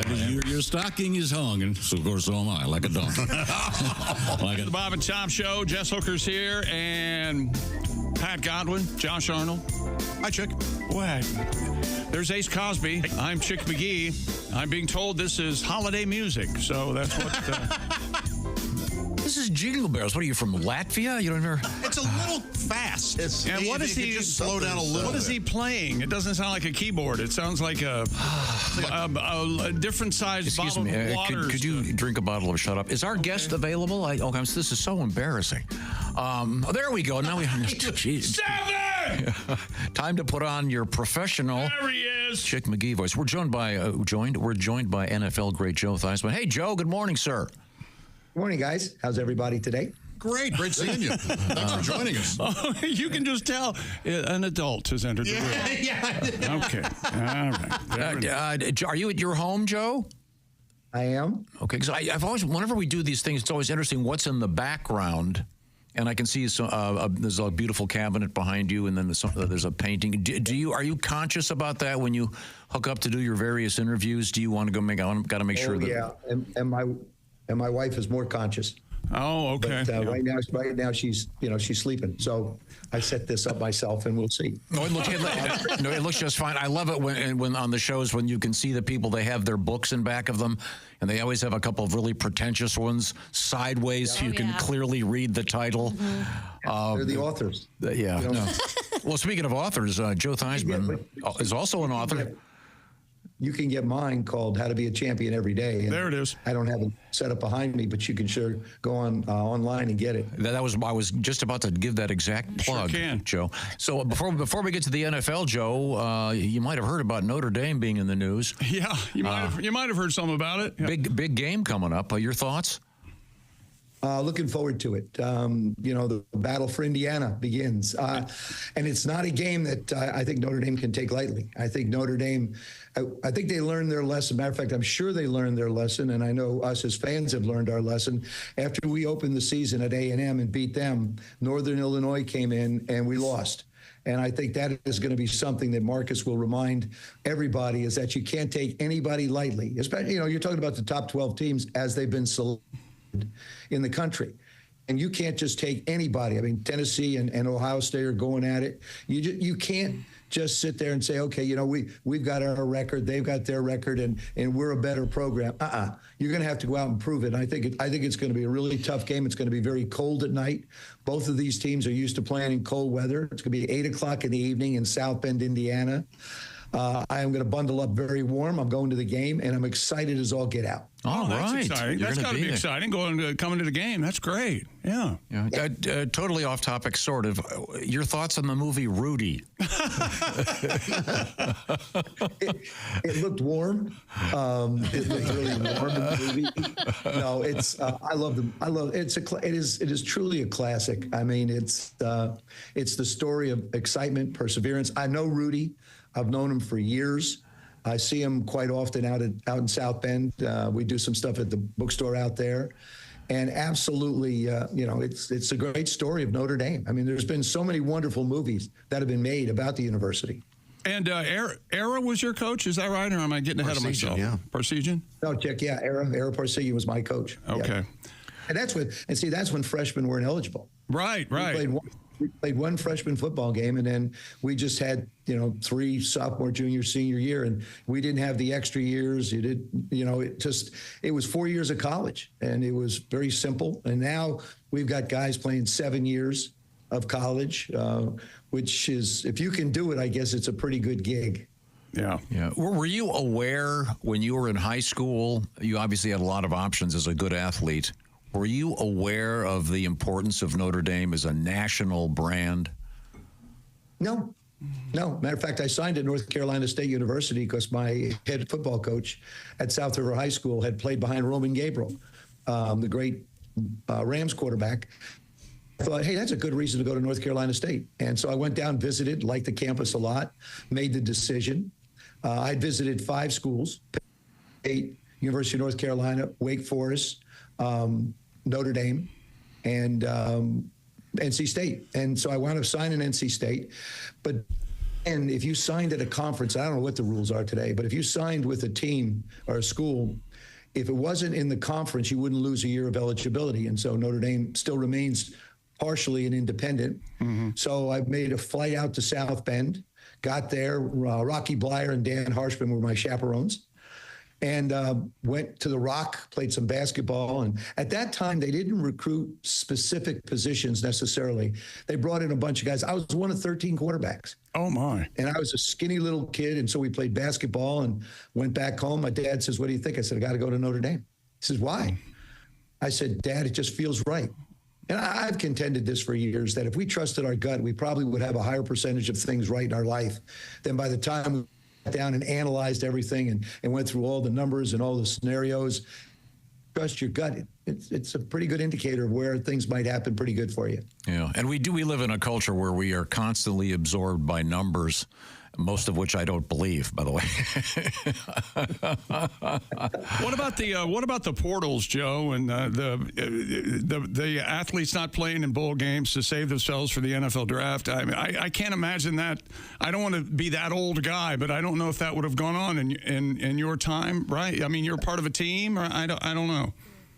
Well, when you think about it, I wouldn't check, because if you really stop and think about it, it's only been a part of college football for the last 3 or 4 years. Yeah. I mean, you don't have to go very far back to know that it didn't exist. And I just think that the NCAA really needs to get a handle on the portal. And I think they need to get somewhat of a handle on the NILs, because now we have professional college athletics. That's basically what we're dealing with.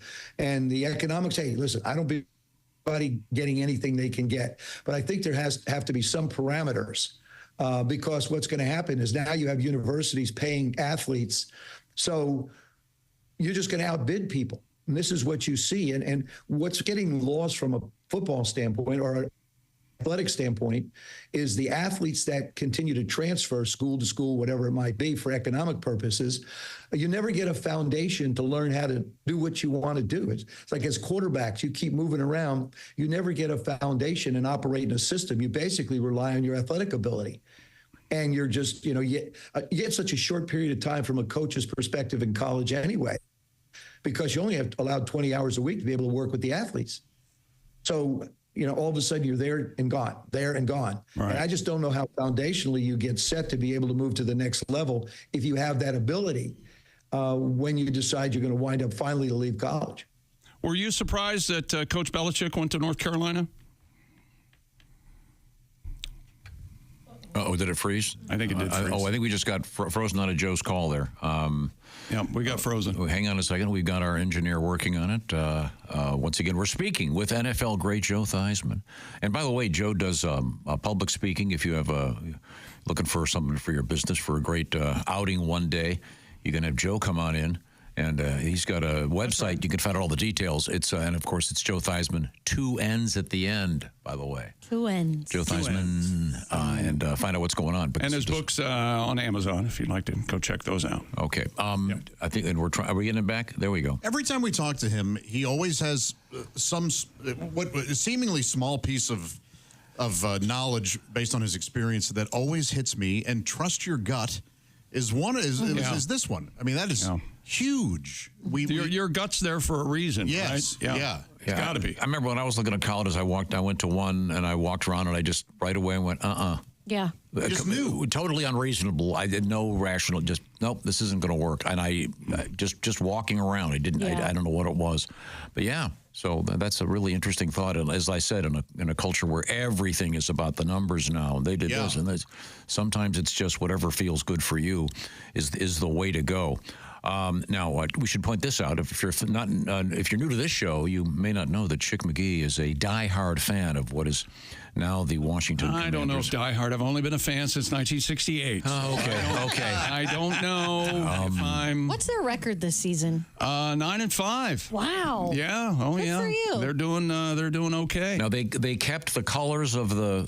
of their more or less burgundy and gold, but they obviously dropped the name Redskins. But now they're flirting with bringing the feather back. Is that correct? Back. That's what they're thinking about. And then you're hearing these rumors among your former Redskin fan friends that they're going to hand wringers. Is that what you want? That they're going to go back to the name Redskins. Yeah, but I just can't see that happening. I can't see that happening either. But what's the other option?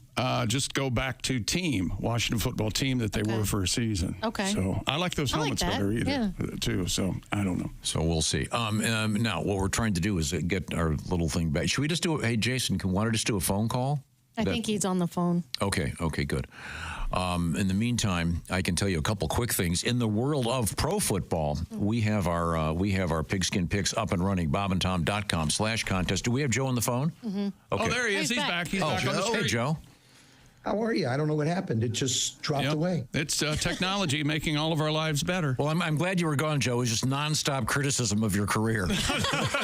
every interception, every fumble. The two things I said when Joe played for Washington, I said, "Damn it, Joe!" And then I said, "Get the ball downfield, Joe," which I was doing this past Sunday. Jaden wouldn't get the ball downfield, and he tried. He missed 3 times. McLaurin was open, but that's private talk between me and Joe. So. Yeah, but he's hit an awful lot. He's hit an awful this year. I mean, Jaden's played so well. He really has. Yeah. He has such great composure. You know what I get a kick out of? He's always got a smile on his face. No matter what's going on. He gets dinged really good, but he's always got a smile on his face. He seems to be talking to everybody, and he understands this offense. I think Cliff Kingsbury, the offensive coordinator, has done an outstanding job with him, giving him a chance to get himself settled into a game, and then they start to really get into their offense. The running game has given him good support. And I think, now the stretch run is up. They've got the Eagles this week, and this is going to be a great test. They know what they went through in that stretch where they lost the 3 games. Now they're getting a chance to redo again. So I'm excited about the opportunity of what we've been able to do. But, man, the Saints game was just way too close for me. Oh, it was crazy close. You're hanging on at the end to hopefully win the game, and it turned out well for us. Yeah. Hey, Joe, on a personal note, how do you stay so fit? Do you have a really strict regimen and stuff that you do to keep looking so great? Well, you're kind. I think you got to be careful, what you eat and the amount you eat and what time of day you eat. I think is important. I usually have breakfast, light lunch, and then, not too late for dinner. When I was a kid growing up, we were finished with dinner at 5:45 because Dad had to go back to work. My dad left work at 5, home at 5:15. We ate for half an hour, and then he was back to work. Oh. So that was the routine I was on when I was a kid. I could eat a dozen eggs. I could eat a chicken. It wouldn't matter. My metabolism was running so high. Now I have to be a lot more careful, a lot more conscious of basic eat. But I try and work out 3 days a week. Yeah. Do you do a lot of weightlifting or cardio or? Both, but I am not a good stretcher. I want to stretch. I'd like to stretch. I'd like to be more flexible. For some reason, when I sit down on the floor, I got the TV on, I start watching TV. Me too, Joe. Hey, speaking of mistakes we made in our lives, Joe, Jonathan Taylor of the Colts, this happened again over the weekend. He dropped the ball before he crossed the goal line, and the touchdown, it was a touchback, and the Colts miss out on 7 points. Did you see that play, and what did you think of it? I thought, I don't know why. Yeah. I'm looking at this. We've seen it twice this particular weekend. We've seen it a few other times through the course of the year. Why? I mean, I'm thinking, I'm going to be like Barry Sanders, find a referee, hand it to him, or run through the end zone and throw it into the stands. Yeah, there you go. I mean, I'm speechless when I see like that. I think, and Jonathan's a heck of a running back. Yep. It's not like he's some young guy that wants, I'm great. I'm going to make a bet, though. Over the last 3 games of the regular season that are left, you will not see another one. Yeah. And I just think as a coach, it's not guys that haven't played a lot. It's guys that are veterans. They play a lot. They should know what's going on. And all of a sudden you have something like that. And that was a critical point of the game. I mean, he's got at the record, because if they win that game, they go up 20-7. They win that game, they're still in the playoff hunt. Yep. That's Their right. chances went from like 80% to 10% or 7%. So, I mean, it's always one. People will say, well, no one play determines the outcome of a game. That's a bunch of baloney. Yeah, I agree. There's turning points in games, and that was a turning point in this football game. Yeah. And I told Tom this one time, isn't it true, and I don't know if it's still the situation, if you throw a ball into the stands, the league bills you for the ball? Isn't that the way? I'm not sure what it is right now, Chick, but the way the numbers are, it's a couple $100 ball. I mean, the amount of money these guys are making, score a lot, throw a lot in the stands. Yeah, that's throw a ball in the stands. And how many, this is a stupid question, how many game balls do they have ready to go? I mean, well, we'd have to ask Tom Brady, right, to see how many balls he has on both sides. Yeah. I mean, I think that's the number. I'm not sure. They've got plenty of ball. And there's probably a Dick's Sporting Good close by. Go by. Did you ever, in the case of your career, they handed you a new ball and you went, something's wrong with this, and handed back, or was it always just fine? Well, Tom, it's funny you mentioned that, because now there's two different types of balls. You have a kicking ball, right, that comes right out of a box. They get rubbed down a little bit, but it's not the same ball that you throw around or gets beat up. So they have really two distinctions. Now the kickers are making long kicks, but want to necessarily see the kickers keep making these 50, 60-yard kicks. So they tried to make it a little more difficult after that. But we actually play with 2 different balls. There's a K ball, which is a kicking ball, and then you have the regular ball that you play with through the course of the game. So there's 2 different balls. And the one that comes out of the box is the kicking ball. They rub it down, but that's about it. Yeah, but you never had to say to the referee, this ball, something wrong with it, give me a different one? Oh, absolutely. Oh, yeah? Oh, absolutely. It had mud on it. And then back when I played, people like Lester Hayes and Fred Biletnikoff, we played the Raiders. They used to wear stickum. They had a sticky substance on their fingers. Fred used to tape his wrist. It was all over his wrist. And I was very finicky when it came to ball, holding a football. And qualify that. When it came to holding a football. And I just didn't like the stickiness on it. It made it hard to release and hard to grip. Sure. So what I basically did is, if they'd rub it down, but through the course of the game, hopefully some dirt would get on it. It wouldn't be as sticky. But we guys used to use stickum all the time, and it was just a pain in the neck. But yeah, you'd get over a ball, and sometimes I'd ask the official, "Can I feel it? Let me see what it feels like." And they were always accommodating. By the way, we lost Jim Tunney just recently. Oh, I saw that. Yeah. Yeah, fantastic official, dear friend. I'll tell you a funny story. So Jim's referee in a game, I think against at that time they were the St. Louis Cardinals. And A.J. Jr. was a linebacker they had, and he just blew me up. I thought it was late. So I turned to Jim and I said, that was a late hit. And I started arguing with him. He says, Joe, the longer you stand here, the clock is ticking. And if you keep yelling at me, you're going to get a 5-yard penalty anyway, so I don't have to say anything to you. There's always a little bit of banter between the two of us. Yeah, that's great. Well, Joe Theismann is the author of How to Be a Champion Every Day, 6 Timeless Keys to Success. Joe, of course, a great career in the NFL. And now if you see him doing yoga, he's going to fall asleep watching the TV. That's right. So don't watch him do that. Thanks, Joe. It's always a great pleasure. Thanks for taking the time. Thanks. Great to be with you. Take care. Happy holidays. Happy holidays, Yes, Joe. sir. Thank you very much. Oh, it's always a great pleasure talking to Joe, and I'm with you, Josh. He always says one thing, take it away. Last time we talked to him, we said if you could go back and do it over again, what would you want to do? And he said, I want to be a punt returner. Huh. I wouldn't have guessed that in 100 years. You mean you want to be catching a very tricky high ball with fastest men in the world running at you full speed, and they're pissed. Right. Okay, good. Okay, you go right ahead. I'll be in the stands. In the stands. Thank you very much. Right now, it's my goal to help you here. Steven Singer. With the holidays, this is so easy. You don't have to go to the mall. You don't have to get your card dinged. No, you just go on your little phone thingy there or on your laptop. You go to IHateStevenSinger.com. Why? Because Steven Singer is that guy. He's the jeweler that is the expert on diamonds, real diamonds, earthborn diamonds, especially those Anita diamond stud earrings, starting at just $298. By the way, get those orders in today before 2 o'clock, and they are out the door today. You've got a week to get this done. I would do it right now so you don't have to worry about it. Don't have any anxiety. Just get that order in. And, of course, Steven Singer Jewelers has all kinds of stuff, great bracelets, necklaces, et cetera, et cetera. We're talking about those Anita diamond stud earrings, for example, a great value, real natural diamond studs. And, of course, they've got that full 100-day, 100% no-hassle money-back guarantee. And if you want to upgrade, if maybe you bought some last year, upgrade them. And you'll get the full value of the pair you bought last year. So it's that simple. IHateStevenSinger.com. And by the way, that shipping is free both ways in the event that you want to return them. Real diamonds, a real jeweler, real good guy, dog guy too.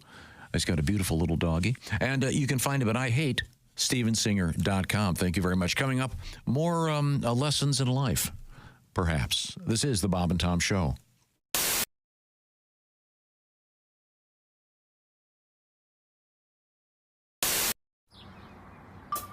Is that Chick McGee? Why, it sure is. Chick McGee, who knows that an annuity from the folks at Silac Insurance Company means a retirement check in his mailbox every month. Chick works on perfecting his mailbox opening technique. Easy, Mr. McGee. Don't blow that elbow out. Chick isn't quite retired yet. He's just practicing for it. Because one day, Mailbox McGee will be taking his retirement the easy way. SILACINS.com. Silac Insurance Company. Now, Maria, you're originally from Duluth. Originally from Duluth. You made the. How did you make the transfer into the transition into stand-up comedy? Did you have regular jobs? Well, I worked as a secretary, and I missed that. I missed the camaraderie because you don't always get to see people on the road as a comedian. So I miss that. Where do you want to go for lunch? What do you want to get for lunch? Where do you want to go for lunch? I get like a sandwich, something, or like a salad. I mean, maybe we could just a place I get like a Diet Coke. We could go to Quiznos. Yes, we could. Yes, I like the drama, like don't touch Donna's label maker. Okay, no, don't even look at it. Why? Because she bought it with her own money. Oh, enough said, sister. Why don't you tell Donna to keep her mitts off my freaking tape dispenser, which she should know is mine because it's clearly labeled. Oh. Let's get mad. Who stole my key lime pie yo play? Wasn't me. Did you eat my Southwestern style lean cuisine? No. Did you eat my half chocolate rabbit I've been gnawing on for 5 years? It's basically only half a head and an ear with a soft baby blue ribbon wrapped around it because my ma gave it to me for Easter. Yes. Don't. It took you too long. I had to scrabble it up in my chops. But yeah, I used to work as a secretary for a long time. Yes, you've been around. Yeah, I've been around. And I used to work as a Star Trek character in a touring show. I did a Star Trek character. Oh, really? What? Wait a minute. Mall openings and Jack in the Box promotions around the country. Which Star Trek? Well, I was a Bajoran, which is from Deep Space Nine. Not many people. Greetings, I'm Major Lilanka, the planet Bajor. Get the F away from me. All right. That was most of my job. What is the name of the tribe, the people? The Bajorans. So they're Armenians. We were like the Jews of your World War II. And we were decimated by the Kardashians, which are. And the Kardashians definitely Armenian. Yeah, they are. Yeah. They're lizard-like people. And all I have left of my parents to remember them by is this bloody paper doll. That looks like a napkin with some ketchup on it from this food court. Oh, so you're a denier of the Holocaust. I see. Well, why don't you wait for your wife to come back from the Chico's where she's buying a boxy jacket. Maria Bamford is our guest. This paper doll. Did you? I haven't seen Chick look like that in a long time. Did you ever?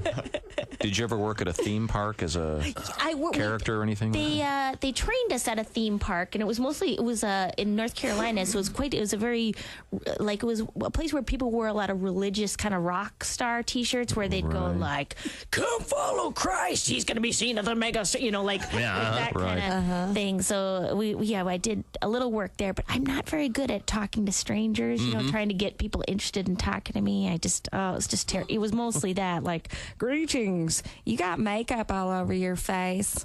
You mean my genetic makeup? I'm very different from you. I'm an alien.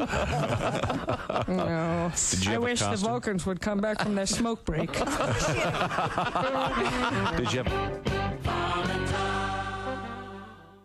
Maria, were you a temp? Did you ever? I was a temp for a long time, about 7 years, and I always like how they make every job sound like, so crazy, we do things a little differently around here. We're a bit of a nut house. Hold on your hat. It's going to be a wild ride.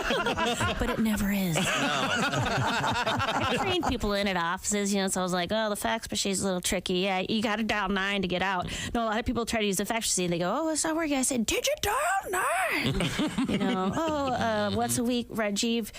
No, every day we get bagels in the kitchen. There was week. Rajiv made some mini muffins on a Mondays. Guess what that's called? Mini Muffin Monday. I wish offices would be as crazy as they always promise. You get trained in, be like, take me out of your pocket. Hi, I'm Zakynthos, the talking rabbit. I'm in charge of the volcano. Don't worry. You'll be working for Thor. He's always scrabbling through the recycling looking for quartz. He's a dwarf. Nude. Anywho, lunch is from 12 to 1, but there is a wrinkle in time, so just try to get back any time for the quickening. Your flippers, your barbecue tongs. If you have any questions, go back to the 5th dimension. I'll be sitting there on my lily pad. My only question is, when do I start? Yeah. That is a good job. Wow.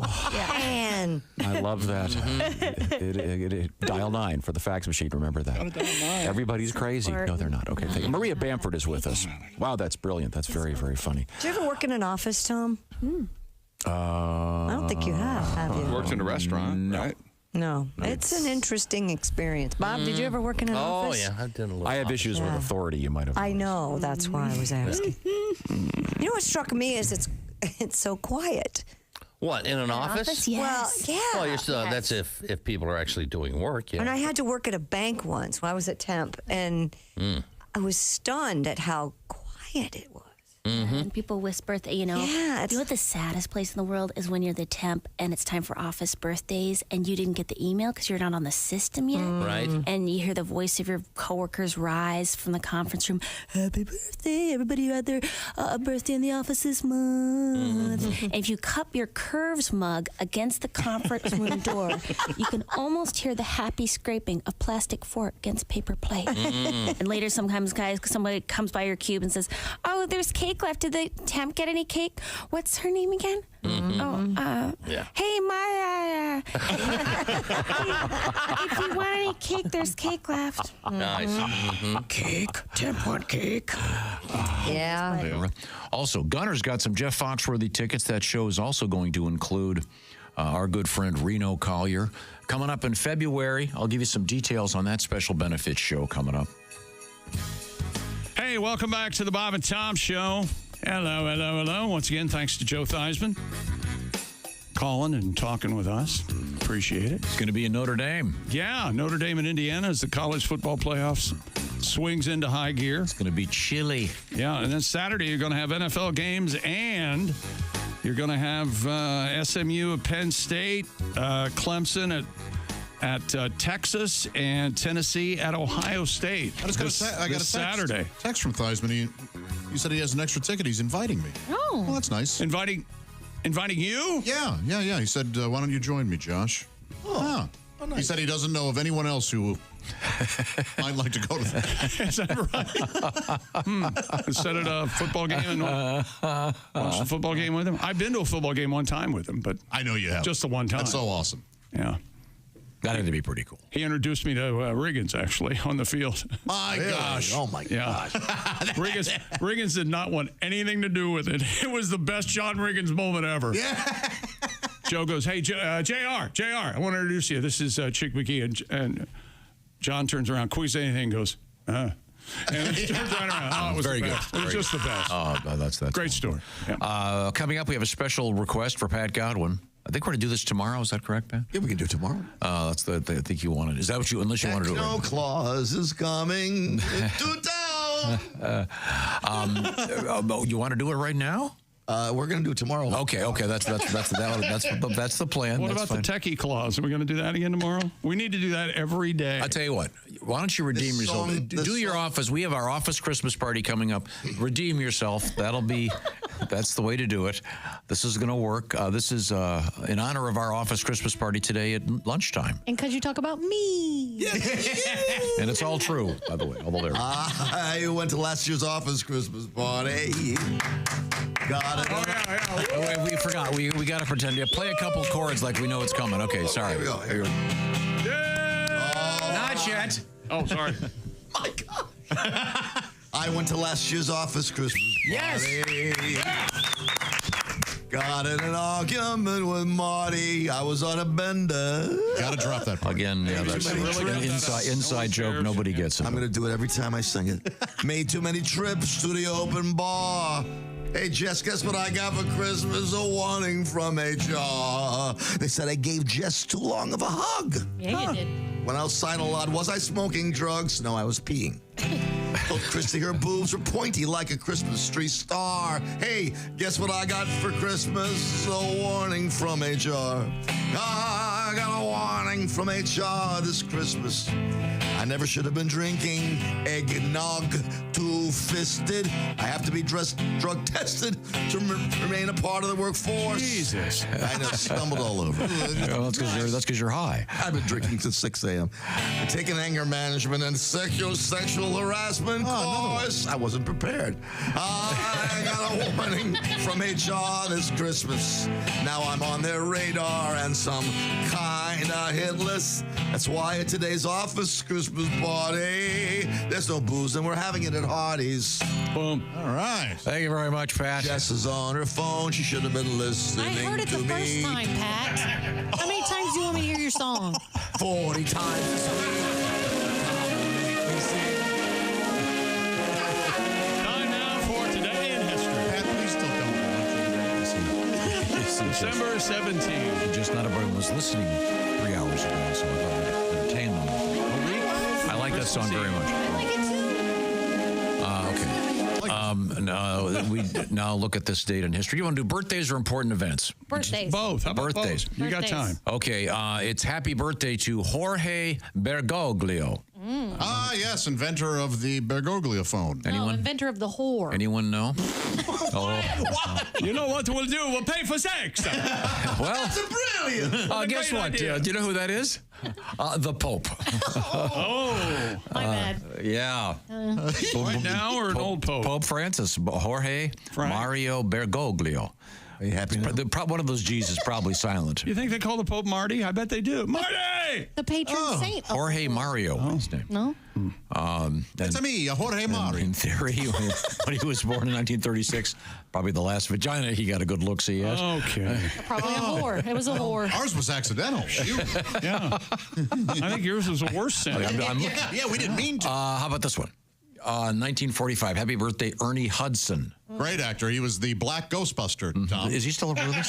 Oh, He is still and with us, he's yeah. hot, and he's built, and Yeah, he's ripped. rocked out. Oh, Yeah, he's a looks cool actor. So hot. Okay. Let's see now. Did you know they did not want him in the one of the latest Ghostbusters? And Murray said, "I'm not coming back if you're not having Ernie come back." Why would they not have Ernie come back? Because they were trying to save money or something, and maybe they thought he was not as important as. Yeah. Yeah, it's like no, he's one of the. Come on, He's the guy. The original. Happy birthday to Eugene Levy. Wonderful. Hilarious. Who's that? Oh, you know The it. dad in American Pie. And Up the Creek, the Creek, the show we can't say the name of. I was joking. He's everywhere. Yeah. Peter Farrelly, a fine novelist and film director, directed Dumb and Dumber, right? One of the famous Farrelly brothers. And then they decided to stay men as opposed to those wacky Wachowskis. true? Yeah, the brothers in movies that are. Yeah. Brothers in movies. Hey, so am I. Andy, I guess. Now, also on this date in history, this is a great one. This is a quiz for you, Miss Hooker. Yes. See if you don't get off your phone. Okay, I'm not. 1903. Always on her phone. Who made the first motorized aircraft flight? What year? The popcorn guys. 1903. on your phone. Yes, the Redenbachers. The Redenbachers. Well, You're close. Orville is what she's thinking. Yes. Oh. You are correct. It was Orville piloting the plane for the first time. There you They have go. blood on their hands. Orville and Wilbur Wright. And if you haven't seen the commercial where they're fighting over the armrest, Hilarious. they're flying. It's pretty. You ever see the? It was pretty cool because they would wear a coat and tie. Yeah. They respected what they did. And during several of their flights in the early days, people were killed. Yeah, they're monsters. No, they were not. Worse than the Menendez brothers. Not at all. They were incredibly brave. Popcorn. They owned a bicycle shop in Dayton, Ohio. Popcorn. You're welcome. This is the Bob and Tom Show.